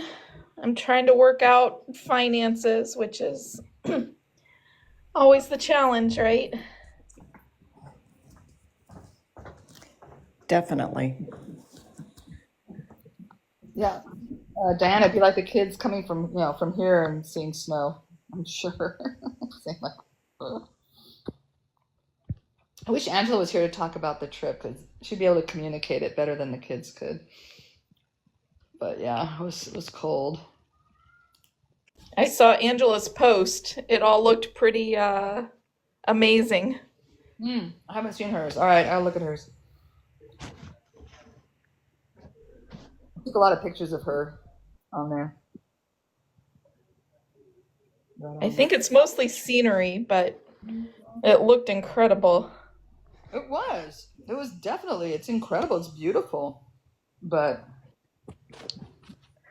So, question for my next visit. So, if I wanted to go to Mount Malanje, but I didn't want to do this hike, is there a way to, like, do they have a road that goes up into there where you could do maybe a day hike or something shorter?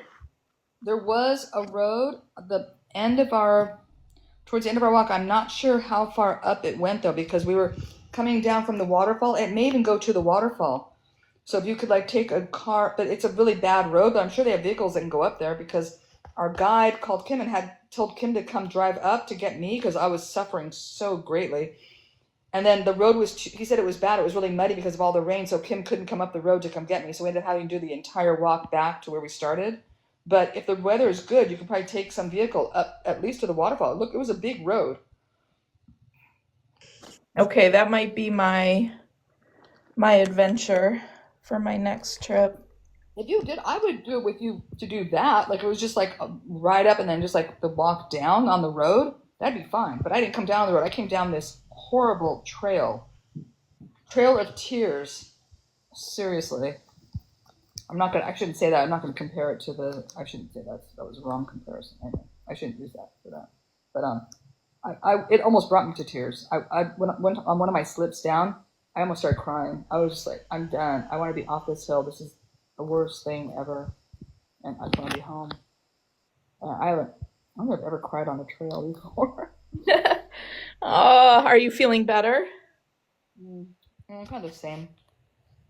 It'll be. There's a couple more. Maybe the end of the week it'll be a little bit better. But I could barely walk. I did walk around. I did a lap around Chapatsa earlier, so that was good. The boys did great. Raheem doesn't seem to be suffering at all. He's come over a few times to say hello, and I saw Mike came in to say hi, and they seem fine. Would they do it again? With bad knees, huh? Would they do it again? They said two of them said yes. Mike and Raheem said yes. But then Oh I my asked, goodness. and Shokrani said no. It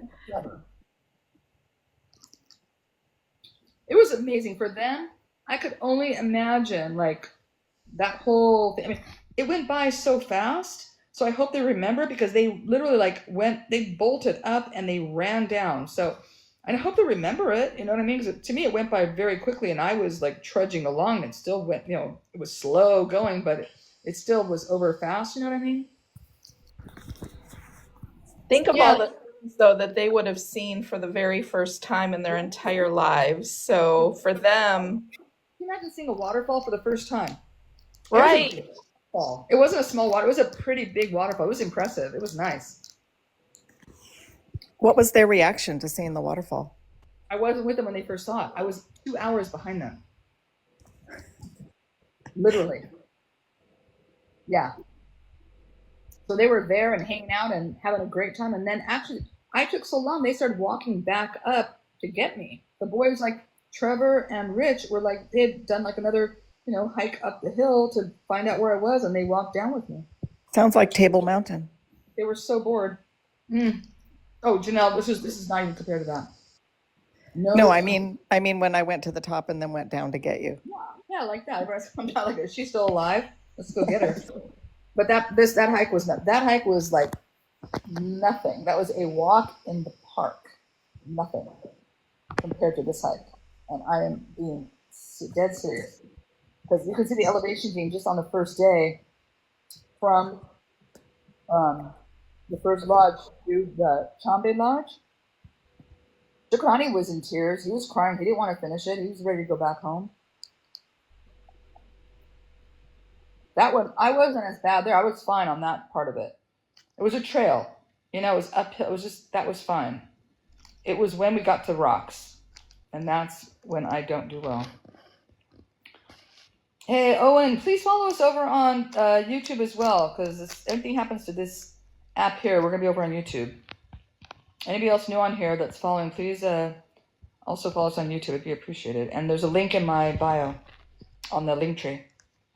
Yeah, the boys, they ran down and they were having a great time. And they loved the rocks. It was like these huge boulders. They were just jumping from rock to rock. I mean, if you like boulder jumping, you know, hey, that's your hike. I don't like jumping from boulder. Janelle would be able to do it. Janelle loves that. She can do it. I can't. I'm not a jumper. Janelle loves doing that. Right, Janelle? You could do it. You would still be able to do it. I have really good balance. So, like, hopping rocks across streams is not a problem. Aaliyah has some balance issues. So, I think I brought a ton of jump ropes there too that Diana sent me on Yeah, my and trip. Melanie sent more too. So we have a lot. So it'll be fun. And then we also have a lot of soccer balls that we haven't inflated that I think Lulu sent, or yeah.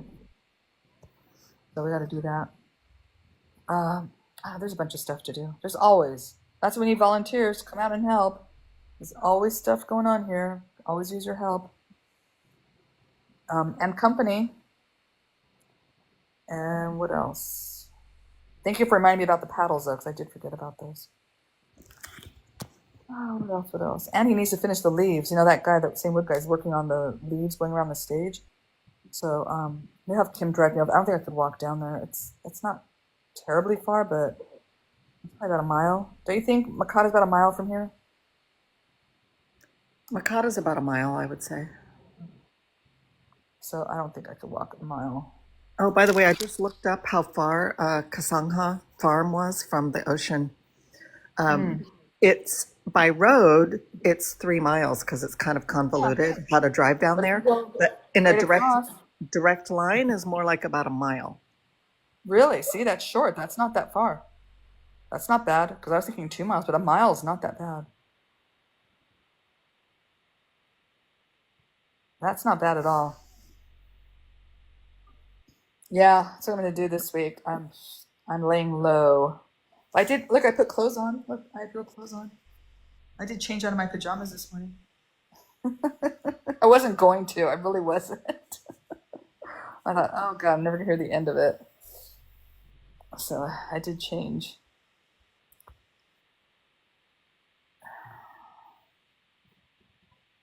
What else? What else? Yeah, but that's about it.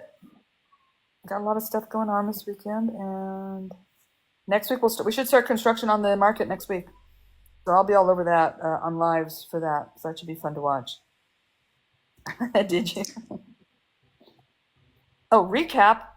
Oh, what's the recap? The recap is the hike was very, very challenging. I have 4 videos up, and Janelle already posted all the pictures. I took all the still shots I sent to Janelle, and I put up video, and Lulu did some video editing as well. She's doing it. So she has video as well. She's going to put video on YouTube, and I posted video, and Janelle has all the still photographs she posted on Instagram did you post anything on Facebook, Janelle? I posted the same video on Instagram and Facebook. I posted 2 videos. I didn't use all the photographs, but some of them. Okay. Well, whichever ones you didn't use, you want to send back to me? I can put them on TikTok. I can just put them together and put them on TikTok. Sure. Or I can make a video and send it to you or something. Yeah. If you want to make a video and send it, that's fine. And I'll just post those. Some content. I mean, it's something. So maybe Gail wants a recap of the hike. I don't know. Hey, Pinky Barbie girl. I've been on YouTube. Please follow us on YouTube. I've been trying to do a lot more YouTube because if TikTok goes away again, That's going to be our backup. So please, please, everyone is on here. It's not already following on YouTube. If you could please follow us over there and put notifications on so you're notified. And then you'll know when I'm going live over there because I've been doing more lives there than on TikTok. Oh, there's too many things, you guys. We have YouTube, TikTok, Instagram, Facebook, a website that I have to update. No more. No more. Oh, great. Thanks, Gail. Yeah, I can't. That's enough. And I only do TikTok. Lulu does the YouTube and Janelle does the Instagram and Facebook. It's enough for me just doing TikTok, and I do the lives on YouTube, but Lulu does the videos and stuff on YouTube. It's a lot of work. I need to meet a social media manager who wants to do social media for a year and hang out here. Yes, they were very cold, but they were prepared. They all had enough clothing, hats, scarves, gloves. I had little hand warmers that I bought when I was in Japan visiting my son. I bought hand warmers. They all had hand warmers. I think everyone did very well, considering that it was weather they're really not used to at all. But I think, we all had lots of layers of clothing. I told them they had 2 short sleeve, 2 long sleeve. The jacket, I bought them like kind of, what do you call them? Runners, I guess, like a running outfit.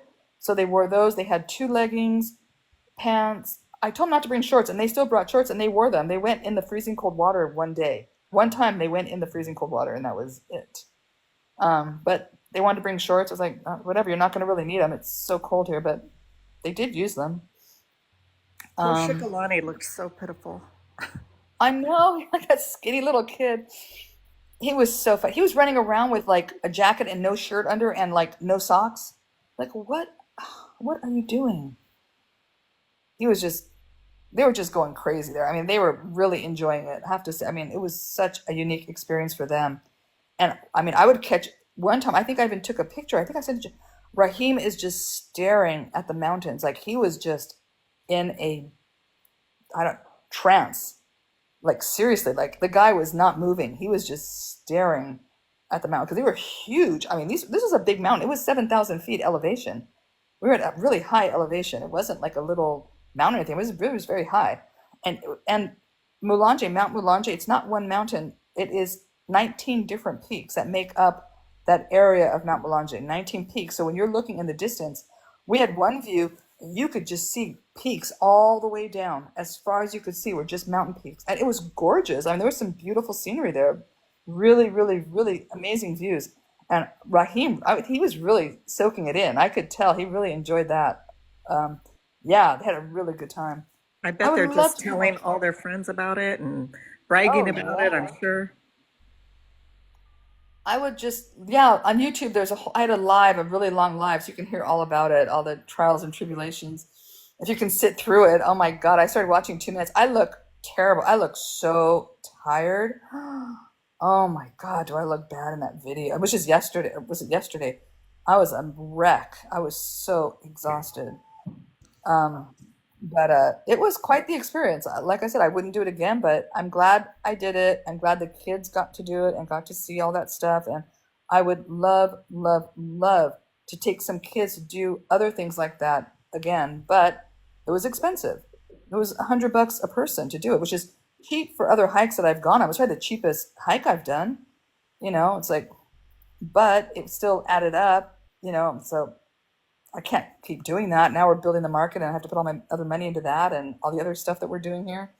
But I'm glad at least some of the kids got to experience something like that. And now I was going to take them to Kilimanjaro, but did you watch it twice? After that hike, the kids said they do not want to do Kilimanjaro. So that was good. Actually, I'm glad we did it because now they know what it's like to be cold. They know what it's like to hike a really difficult mountain. And they said they don't want to do Kilimanjaro. I might take a couple of them, maybe. I'm not sure. I don't know what the costs are because Kilimanjaro is going to be very expensive, and my mother did send me some money for that. But I think what I'm going to do instead is maybe go to Lesotho, where there's snow and lots of skiing. So maybe take a couple of the kids skiing there. Maybe, I'm not sure. I have to do more research and look into that, but I think it'll be a lot cheaper for us to do that than Kilimanjaro is expensive to do that hike. Are Very you going to expensive. continue? Are you going to continue doing training hikes? Not tomorrow. Oh, I don't know. I gotta ask the group. I'll put it to the group. I'd like to do it again just to stay in better shape because that really showed me like, I'm not in the same shape that I used to be. I mean, I made it up the mountain. That was pretty good. I was really proud of myself for that. Um, Coming down, I could have been in better shape for sure. There's never enough training, that you can do, I guess, right? But I haven't skied since I was about 12 years old. Um, so I do want to be in better shape for that and do more stretching because if I fall or twist or do something weird there, I could really be seriously injured doing that too. You are going to fall if you ski, and you are going to get seriously injured if you ski. What do I do? Just sit in the lodge and watch the kids ski down the mountain? Oh my God, that'd be terrible. That would be terrible. I should put Janelle on this. Janelle, you want to research Lesotho and see what's going on there and what I should do with the kids? Yeah, I've already done a lot of research on Lesotho, but I'll do it with that specifically in mind. Okay, all right. Yeah. Build a snowman, have hot cocoa in the lodge. I don't. It's the highest country in the world. Right, Janelle? Is that we figured out? That was Yeah, the. so it's where the entire country does not go below a certain elevation. And there's snow all year round? They're in parts of it, yes. So that might be something. And that would be probably a lot cheaper than hiring the guides because Kilimanjaro is like $2,500 just for the guide, each person. It has the highest, lowest elevation of any country. Right. Yeah, exactly. I could do that for a few days, right? Relax doing that, let them ski and It's play in the snow. Lesotho, Lesotho. So it's within country of South Africa. So South Africa is a huge country. So inside of South Africa, there's Eswatini and Lesotho. So there's two small countries inside of South Africa. So it's very unique. I'd love to go to Eswatini as well. I mean, gosh, I'm going to be there. I figure like we should go to Eswatini as well. Eswatini also borders Mozambique as well. It borders Mozambique? Yeah, it's kind of on the edge of South Africa and Mozambique. Lesotho's completely enclosed by South Africa. Right, okay. And so, might try and hit up two countries there. I don't know. Budget, and now we're building all this other stuff, so I don't know. We'll see. But I'll have Janelle get on it. Let's see what Janelle can come up with. That might be nice just to even rent, like maybe just do an Airbnb for a few days, like a week or something, and just do stuff around there. I don't know. See what stuff costs. Check out the price of stuff. We'll see. But that's it. So kids loved it. They would not do it again. Two of them said they would, but I'm not taking them again, so they can figure it out on their own if they want to do it again. So you are the queen of finding the coldest places to sleep overnight. Mm-hmm. Why have to experience it for once? Come on.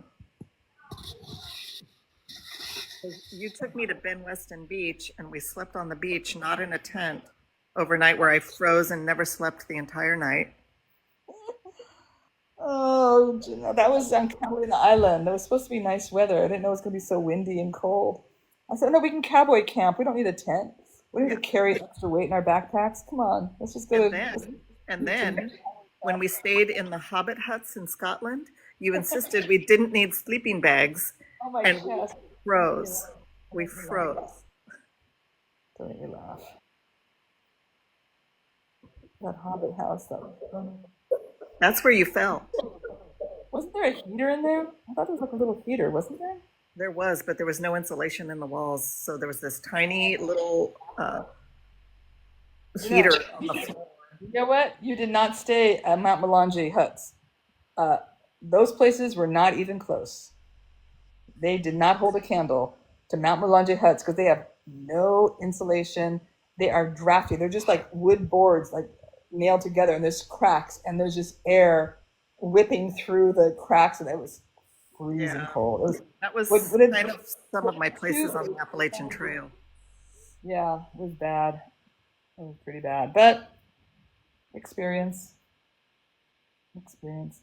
Even Angela said she would never do it again. Angela, like, no way am I going there again. Because she really wanted to summit. That was her big thing, to summit. Because she just really wanted to summit and couldn't do it. So she was very disappointed. But she said, I'm not coming back. She's like, no way would I repeat this. She wanted an Instagram summit. Yep, that's exactly what she wants. She totally. She said, I see people on Instagram on the summit up there. I want to take a picture up there. Oh, that crazy stuff. I would never do that. I don't know where people do that, but I think Yosemite they do that kind of stuff where they have those tents they pitch on the side of the cliff. Janelle, you've seen that. Was it like in Yosemite they do that and they sleep in these tents and they hanging off the cliff? Ugh, no thank you. Yeah, they're called a portal ledge, and they do it anywhere where there's big. Vines, even better. That's nice. Oregon to Mexico. Wow, that's great. Like I used to travel with my group as well. I took my group to we did Grand Canyon once, we did Zion another time. I took them to we did Havasupai. I used to take my group. Catalina. We did a hike in Catalina. I used to take my group all over. I loved it. It was so much fun. I had a really really fun group. I really miss my group. You took me to have a Havasupai for I Henry's know you were part of 17th that. You were birthday. on that group, and you got to meet Bob at Mexico. But even Paul met him too. The older guy that was there. He was in my group. Yeah. Great Um, guy. that Havasupai trip was, I believe, Henry's 17th birthday. Uh-huh. And he made me promise. I took my son on that. He said, if I go, you can never ask me to hike with you ever again. You promise to never ask me to hike. He did not like hiking. He was not into it. He said, this is it. Don't ever ask me again. I said, okay. I have never said anything to him. Oh, Zion is amazing. It's probably one of my favorite national parks, hands down. I would put that as top national park, a favorite of mine.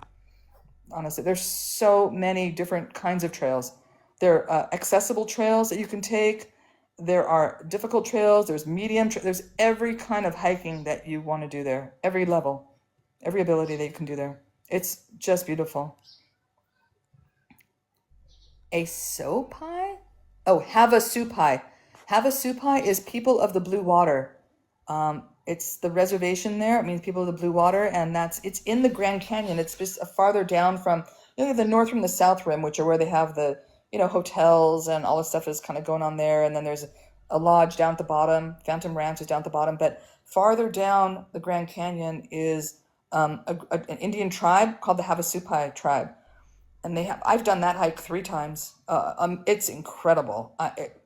Wow, talk about beautiful, really beautiful. There's a waterfall there, Kamuni Falls. I think it's higher than Niagara Falls or something. And then you go down a little bit more in the Beaver Falls, which are like these shorter cascade falls going down. And Janelle actually, she and some of the other people that were in the group tried to get down to the Colorado River. They didn't quite make it there. How far were you from because it started to get dark, they had to turn around. But how close were you to the Colorado River, Janelle? Do you know? I think we got about a half a mile away, but we were really concerned about climbing up that cliff in the dark. And we didn't want to climb up that cliff in the dark, so we turned around so that we wouldn't get stuck. You guys look up. You should YouTube Havasupai It's Mooney Falls. Mooney Falls ladder or something. You'll see it, and it is the sketchiest ladder climb. That is right, Janelle. Is that the sketchiest climb you've ever been on? No. No, you've been on sketchier than that. Yes. That did not feel that scary or sketchy to me at all. Oh my God, that is for me that's the sketchiest thing I've climbed on. It's like it's just that thing is. I'm surprised people haven't fallen off that thing. Yeah, look it up. The waterfalls are incredible. They're just like this turquoise blue. And I've seen other creators on TikTok. They've shown videos of it too. But if anybody wants information on it, like, and you know what, Janelle, you know how much it is now? It's like $250 to do that. It's crazy. Yeah, I have videos on my TikTok page of it. Okay. It used to be, it was $100 when we did it, but that was years ago, the last time I did it. And then I did it once where it was raining and it was just mud. It was all brown water coming down the falls. It was my friend and I, Shawnee, we did it. We went down there one night and we said, we're done. We just turned around and went back out. Like, there's no point in, hanging out. Because she had done it with me the first time. I done it with her the very first time. And then I took you guys the second time. And then she and I did it the third time. And then it was raining with all mud. But incredibly beautiful. Like, you've never seen waterfalls like that place. The water's turquoise blue. Turquoise. And the campgrounds are really pretty, and they're right on the river, like just right there. It's so pretty. You have to hike 10 miles down to it. You can also helicopter. There's a helicopter that goes, but you still have to hike to get to the falls. But you can still don't do the whole, the 10 miles to the reservation. But it's not that difficult. Even coming out of there, it's not that difficult climb. For some reason, it's a very gradual climb out. You're doing at the Grand Canyon, the South Rim, it's very steep going down and it's steep going up. But when you do have a steep height, there's a steep part in the very beginning, but it's very gradual, so it doesn't seem as bad. I thought, to me, it's very doable as a hike. It's not terrible, but beautiful, absolutely beautiful. But that ladder is sketchy. Janelle, what ladder did you go on somewhere that you thought was sketchier than that?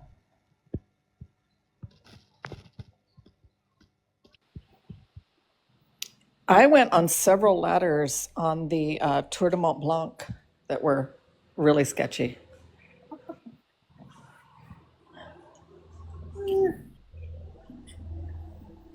Wow. And there were just some rock climbs on the GR20 that were so scary because there were no ladders or anything. You were just like clinging to rock. Worse than GR20? That GR20 is on the GR20. There were a lot of. Yeah, I'm thinking about not the other one. Sorry, I'm getting confused. Not that one. That one.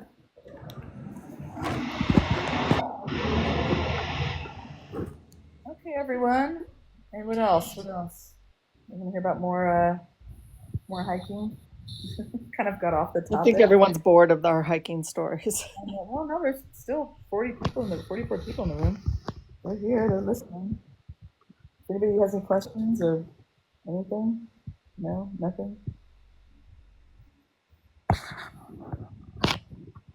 Oh, see, Susan's doing it. And Thanks, Lois. Noella was listening. She wants to hear about different hikes and stuff. Noella, there's some good hiking here. Like, that's not, crazy Melanja Mountain hikes. There's some nice hikes here too in Cape McClure. There's a really pretty gentle hike that goes just up to this really beautiful baobab tree with a view of the lake. There's some stuff around here. And there's also Wallowampini, which is that scarred rock. I've done hikes out there with the kids. That's 5 miles. There you go. That's a 5-mile walk to Wallowampini. There you go. See, yeah, it's a walk. It's not a hike. Yeah, that baobab one you could do, and you could do Wallowampini as well. You can do both of those easily. If you're up to 5 miles, you can do those. And then I do the loop to the national park, and around we're seeing all the monkeys that are in the national park, or out to even out to the Otter Point. That's probably a 5-mile loop from here out to Otter Point and back is probably 5 miles. That's a nice walk. You have to pay to get into the park, but sometimes I can get in there for free. It just depends if what's his name is out there. It is really pretty out there. The water is just beautiful out there. Yeah, you'll love it. Maya's listening. Are people listening? Yeah, Janelle's done crazier hikes than I've done for sure. That Tour de Mont Blanc, that was a pretty good one. She almost got lost in the snow. Didn't know where she was. Wasn't there like a snowstorm or something crazy? And had no idea where you were going. Didn't know where the trail was. And she had I think you were talking to me at one point. I think she was like, She was had her head like ducked down and she was on the phone and like the I don't know what was going on. You couldn't find the trail or something. It was nutty. Yeah, I was actually really scared because I was alone on a mountain with drop-offs everywhere and snow obscuring the trail, and I was in the clouds, so I couldn't see more than about 10 or 15 feet ahead of me. Luckily, I had downloaded the trail on All Trails before leaving the states, so I was able to pinpoint where I was by GPS on the trail or where. So about every 5 minutes, I would try to cover my phone with my body so I could open it up because it was raining in the snow, so that I could see where I was and be like, "Oh no, I'm off trail. Let me go back this way." That's nuts. Oh, nice.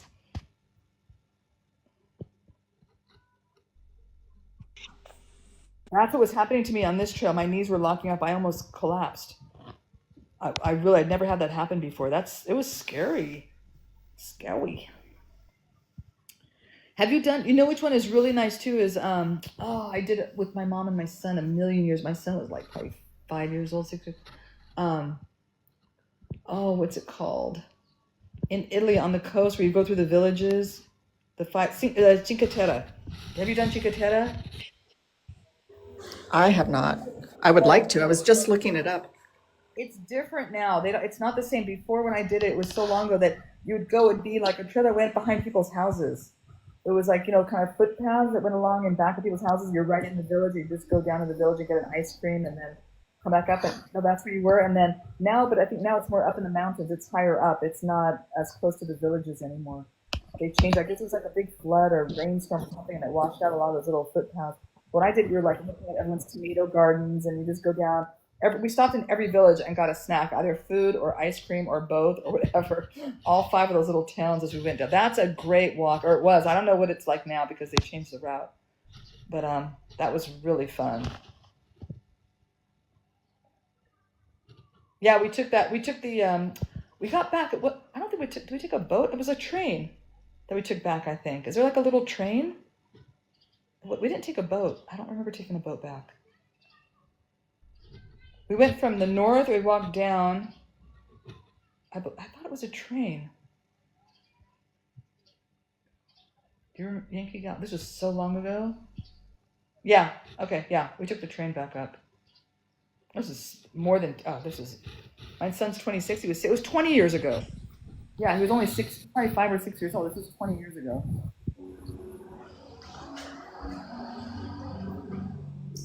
Oh, really fun. Beautiful, and the food was we had like little sardines at one town, and we got some ice cream at another. Oh, that was pretty recent. That was just a couple years ago. So you did the you so you did it was the same. You did the hike like it was up in the mountains, and then you went down. Like I'm not.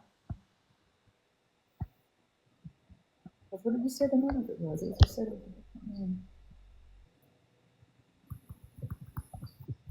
oh, those are the villages. Those are the little villages. I don't remember the name of the villages. Okay, so it was Cinque Terre. It's the same thing. Okay, but did you go up in the mountains? Was it more like kind of mountainous, or did they open up the original trail that kind of went along just right in back of people's houses? Yeah, Monterosso. I don't remember the names of the villages. It's so many years ago.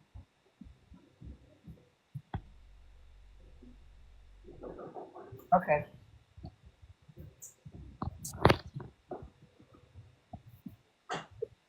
And so, did you like? Do you stop and camp, or did you come down and then like stay the night at one place and go back up and then continue the trail? Like, what is it like now?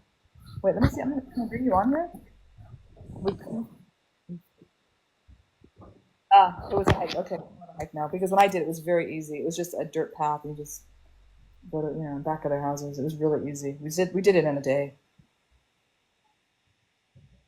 I would have remembered if it was difficult. I was not. I hadn't been hiking that long at that point. I just started hiking at that time. That was easy.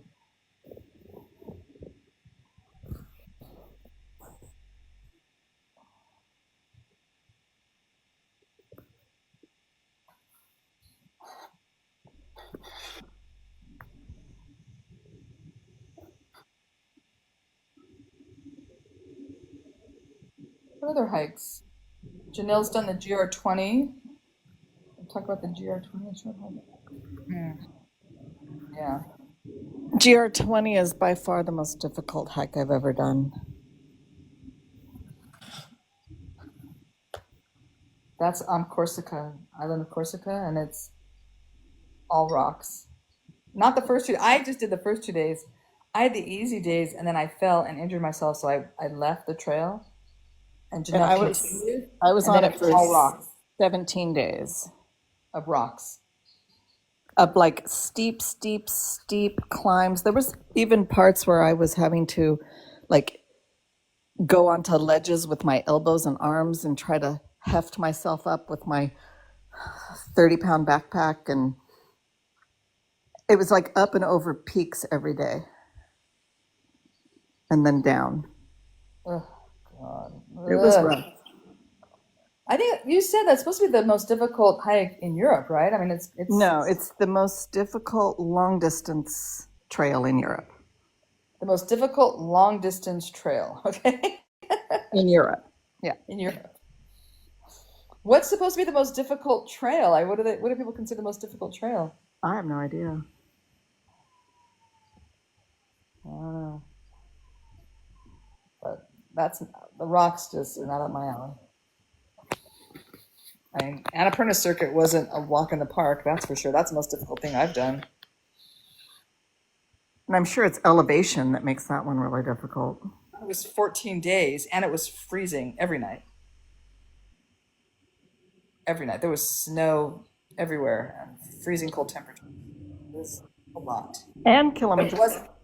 But it wasn't rocks. That was the thing. It was trail. It was just all trail. It was just trail, trail, trail. So, but it was a long time, and it was cold, and it was a lot high, elevation. But and Kilimanjaro is number 2, and this Mount Mulanje is number 3 for sure. For sure.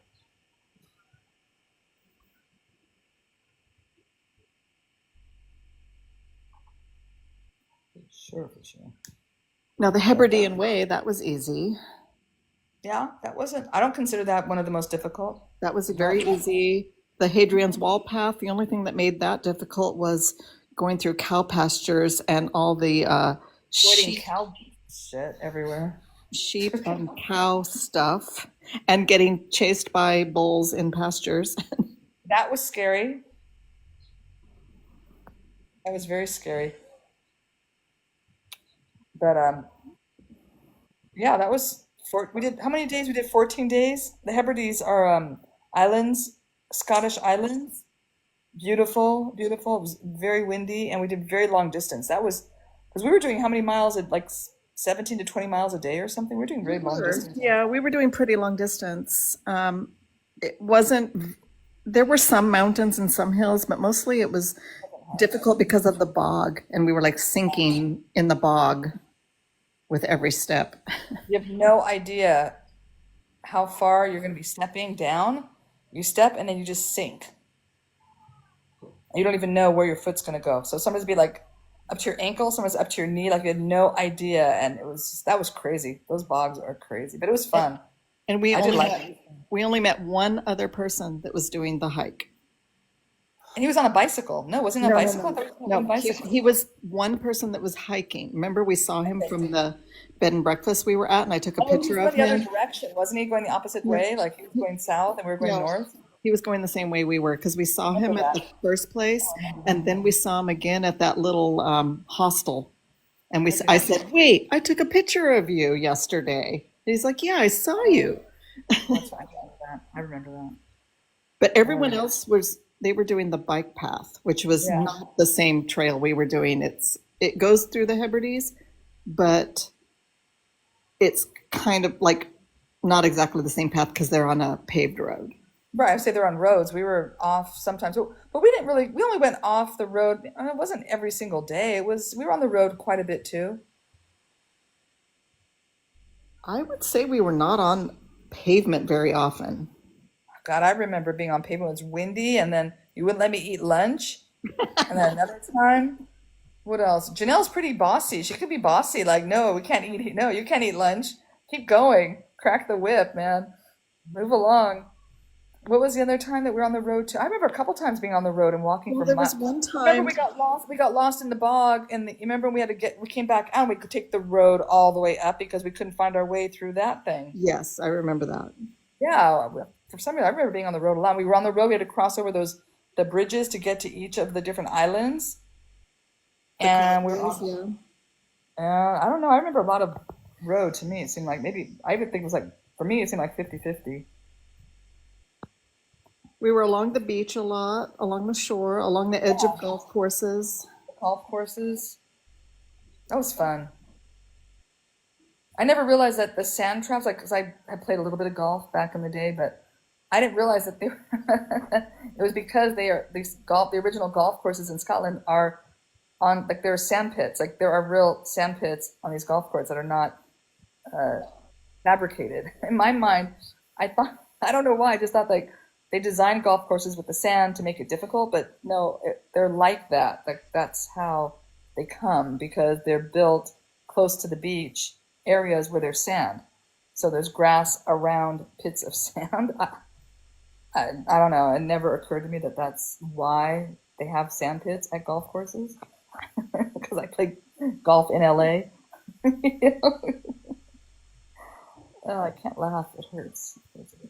And then the carryway was also not very difficult, but beautiful. That was more difficult than I thought it was going to be. I thought Ireland was supposed to be like rolling hills of grass, but that was pretty mountainous. I was surprised that was different than what I thought it was going to be. But that was just 1 week, so it wasn't too bad. It Don't do Hadrian's. Oh, and I was showing somebody the pictures of Hadrian's Wall, and it was a picture of you by the tree, and they said, "That's the tree they cut down." Like they recognized it immediately. Oh, it was Ben. I think I was showing Ben pictures, and Ben was like, "Oh my God, that's the tree they cut down." It's so sad, so sad. Yeah, there was a famous tree. We did this. It was a week walk along. It's a trail. It's a route, but you're supposed to see Hadrian's Wall, which is a wall that went across England. And there's not a lot of it left. There's a smaller portion of it left. It's not the whole thing anymore. But the part where there is the wall, there's a tree. This beautiful, tall, big tree. You walk past. It's very iconic kind of photograph that you take with the tree, and the wall is right there behind it. It's one The of those. place is called Sycamore Gap. Sycamore Gap. That was a sycamore tree. I guess Sycamore Gap. And somebody went and cut that tree down. When was that? Like maybe 8 years ago or something? After we went on the trail, a couple years after we did the hike. It just happened. Yeah. How long ago was that? Seems like it was a long time ago. No? She'll look it up. She'll see. She went to go look it up. Which is terrible. There's this big, beautiful tree, and somebody chopped it down. Terrible. It's like they even named that area after this tree. But that was really that hike was just mostly avoiding animal poop for a week. Just a very small section of the wall. I was very disappointed. I thought it was going to be more, like Great Wall of China. I mean, you can see it goes on forever, and it was just like maybe 2 days that you're walking along the actual wall, and then the other 5 days it was just cow pastures and sheep pastures and going up and down these, I don't know what they're called, stiles, is that what they're called? We're going through stiles, and they have some that are like up and down steps, or all these different kinds. Are those when they're like kind of gates or ways to get through the gates? Is that called I don't know, I think that's what it's called.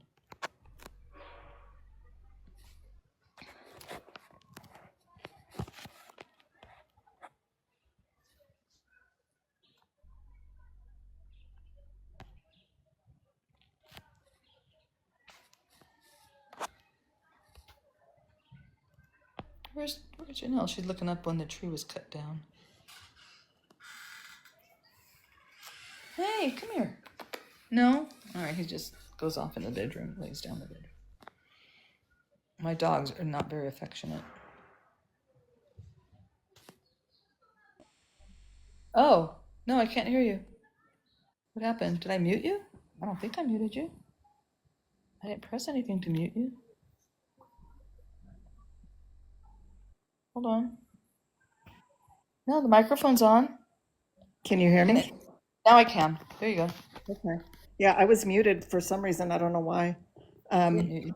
Yes. So These men cut the tree down in September of 2023. Oh, it was just a couple And years ago.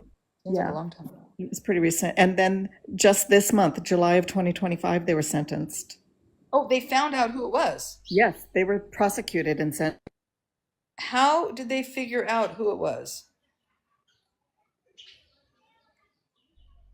Now she's gone again. Hello? Where are you?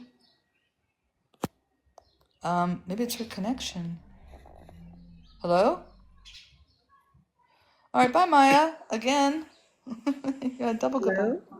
There you are. What's happening, dear? What's happening? I have no idea. But anyway, they were given a 4-year jail sentence this month. Woo! Just for cutting down a tree. Yeah. That's how iconic this tree was, or is. I mean, wow, 4 years for cutting down a tree? Woo! Jenna, how did they find out who did it? That I don't know. I'd have to do some research on it. And why did they do it? Like, To be mischievous, I guess. I don't know. do you know how old they were? Did you see, like, Let me look it up. yeah, why would they cut that tree down? I mean, it was it's a great shot because it's a gap like this, the land is like this, and then you have the wall going across, and you have just one tree just sticking right. It's like a just very iconic shot or image. I can't imagine why they'd cut that down. That's at 4 years of jail. Woo. Oh my, can you imagine? That's crazy for cutting a tree down. Well, they should have cut that tree down. That's It like became really famous because it was in the movie Robin Hood. okay. And there's really nothing else around there. It's just like a nice image, when you see it. Anyway, so she's going to tell us why they cut it down and who they were.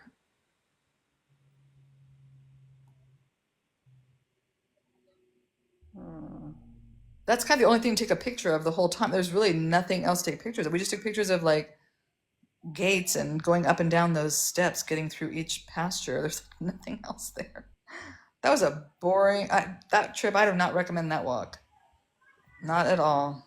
I mean, it was nice. It was, we stayed in really nice places. Janelle organized it. She found like all the different, places we're going to stay each night, which were lovely. And we had really nice breakfast and it was great, but that was Okay, kind of you want to hear their reason why they cut it down? Yes. Drunken stupidity. Drunken stupidity. There you go. That sounds about right. That sounds about right. Drunken stupidity. Nothing else can be said. I mean, there would be no other reason to do it. I honestly can't think. However, the judge denied that claim. It says the judge rejected the notion that they were drunk, pointing to the skill and coordination it needed to make such a clean cut. Wow. So stupidity. Yeah, and they filmed it. No. Okay, that's doubly stupid. There you go. That's how they got found out because somebody else probably saw the video and reported them. That's how they found them. That's even more stupid. You're gonna do something stupid, don't do it on camera. I mean, that's the most dumb thing ever. Oh, they said it was drunken stupidity. The judge said it wasn't because it was too clean a cut and it was too coordinated an effort, and they filmed it. So the judge denied that it was drunken stupidity. It was just stupidity, which is why they got 4 years of jail for it. And they did it on a really windy night so that the wind carried it and the tree fell on the wall, causing damage to the wall as well. No. Oh my God. Hello, Lori. Oh my God. How ancient is that wall? What year was that wall built? It was 2,000 years ago, the year 120. Yep, they sure do. Wow. They lived in Carlisle. They drove all the way from their home in Carlisle over there. You and I stayed in Carlisle. Wow. That's stupid. Hey, can anybody tell me what's going on with the Tsunami? Is anything happened with any of the tsunamis that were the warning for the tsunamis? I haven't heard anything about anything. Is anybody up to date? Is anybody watching, keeping track of what's going on in Hawaii or California? And you know what I was thinking? It would even affect Catalina because sometimes the tsunami when the water goes forward and then it comes back. It would damage. Also, it would cause damage to Avalon as well. That's where I used to live in Avalon. Wow, those guys are dumb. What? No one's out there. You just heard the gate. You gotta run up there, nosy. Man, my dogs are almost as nosy as I am. So it said there was a tsunami advisory, then downgraded to a watch, and then completely lifted for most of Southern California. Oh, well, that's good. And what about Hawaii? I don't know. Let me look that up. Hey, wait, look at this. I'm gonna see my dog. Oh, he left. He just had his head sticking out of the gate. It was pretty fun. Out of the door. It's pretty fun. Let me see who's here.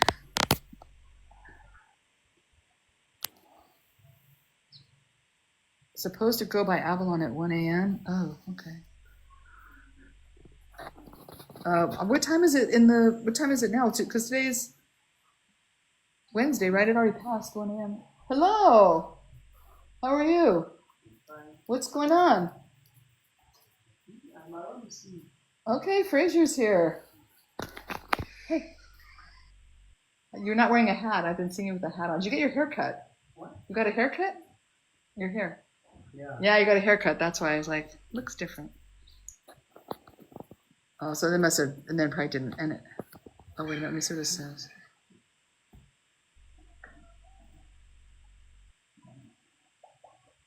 Okay, good. Oh, I'm glad to hear that. Bengal, thanks for chiming in on that. Yeah, I lived there for quite a few years. I have still friends that live there, so I was wondering. I probably would have heard from them. What happened? So, Fraser, position, what? Number 2. Two. Got position 2 sitting here. Hey. Position 2 guy. On Saturday, did Brave tell you that I'm having a party for everyone that was top 5 in their class? On Sunday? On Saturday. Saturday. Saturday at 1:30 after lunch. Okay. All right, so we're having a party for all just like some desserts, Okay. some sweeties. You want some sweeties? Yeah. Yeah? Different kinds. All right, you're invited. Your top 5. Come here. Come read what they're saying here. Wait, hold on, I'll turn it to a bigger text. Oops. Congratulations, Fraser. Zicomo. But Mama, Yeah. Johnny says congratulations. Yeah, what? I need some money to buy some Disney coin. Yeah, you need, okay. Do I have any? You know what? I gave it to. Come by later, I'll ask him. Can you go come by like in a couple hours and I'll ask him? Or some cash? I'll give you some money to buy. You need like some soap or something? Come by in a couple hours, okay? What time is it now? 5? Yeah, come by at 6 o'clock. I'll have Kim drop off some money for me. All right, Zico. Oh, wait, Fraser, come here. Wait, hold on. I got more. Look at, congratulations. We are proud of you. Keep up the good work. Great job, Fraser. Nice efforts in good places. Yep. Yeah, thanks. Congratulations, Fraser. Good job. Thanks. Very good. Stay serious about school, yeah? Keep on the good path, Fraser. Okay, Zico.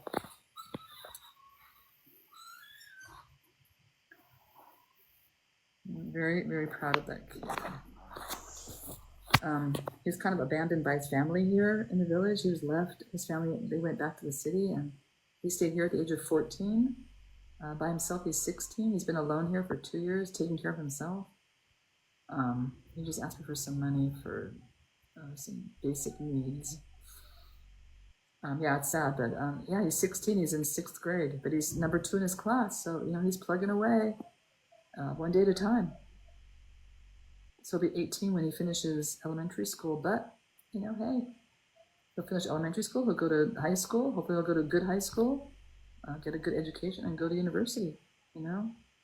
Now he's doing really well. He's been supporting himself. That's why he missed school, because he was, you know, taking care, even before his family left, he was still not in school all the time because he had to make money. Yeah, he'll get there.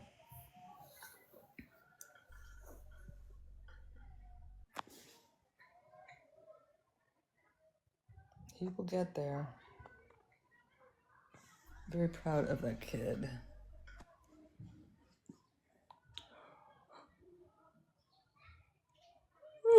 Oh, I'm starting to go to sleep. I'm starting to fade away, guys. Starting to fade. I think I need dinner. All right, Janelle, I'm gonna call it the end. Unless there's anything else you want to talk about. No, All right. I don't think so. We talked a lot. It was a couple hours long. Who's been here the whole time? All right, everyone. I will see you all tomorrow. Hopefully we get the bricks and the sand tomorrow. We can start construction on the market. Yvonne. Nice to have you, Yvonne. Thanks for joining. And Sweet Lo too. Lo, it's always good to have you on the lives. And I'm so happy with how Netis is doing. I mean, I'm just so proud of that girl. So amazing, you guys. We have, look at the grades of our kids on here. Just a couple kids didn't do well, and all the rest got A's and B's, or no C's. I think it was like maybe 2 D's, 1 F, and everybody else got A's and B's. It was just such an amazing year for us. You can compare this year to last year.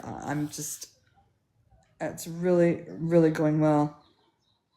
Oh, I don't know. I'm hoping 6 months. To do the vocational school will be probably another 6 months. I think it's going to be 6 months for the market and the recycling center, and to just kind of get everything kind of ready here. It'll take probably 3 months for the market to be built, just for the structure, because that's about how long it took for the center. This is bigger than the center. So it'll take at least 3 months just to build the market structure, and it'll take another 3 months, you know, doing everything else that needs to be done. We have to have shelves ordered. There's a lot of stuff that needs to be done, but hopefully that won't take too long. Hopefully before then we will get our phase 3. We're still waiting on our electricity for the center, because we still can't open the restaurant. We still don't have enough electricity to run all the air conditioners. I bought 5 air conditioners. We can only run one well and another one not so well. You know, we can't run the stoves, so it's an issue. We're still waiting for the electricity, but hopefully soon.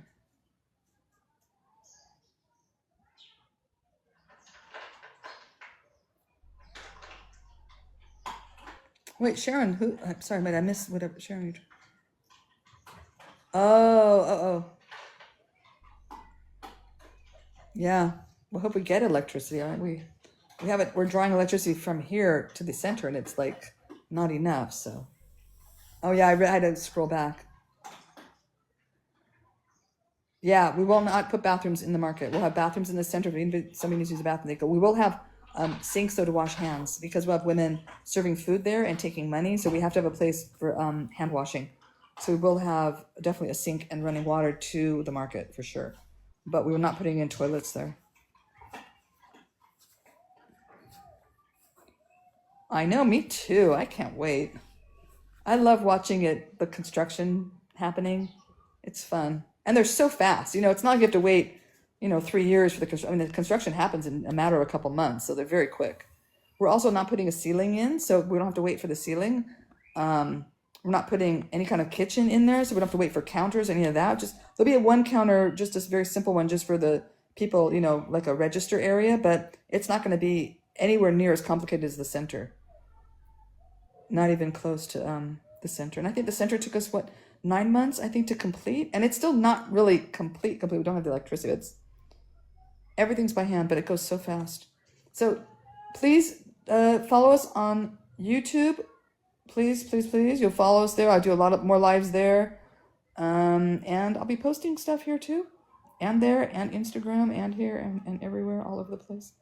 So follow for all of the excitement. Okay, everyone, thanks for joining, and I'll see you guys tomorrow. Probably on YouTube.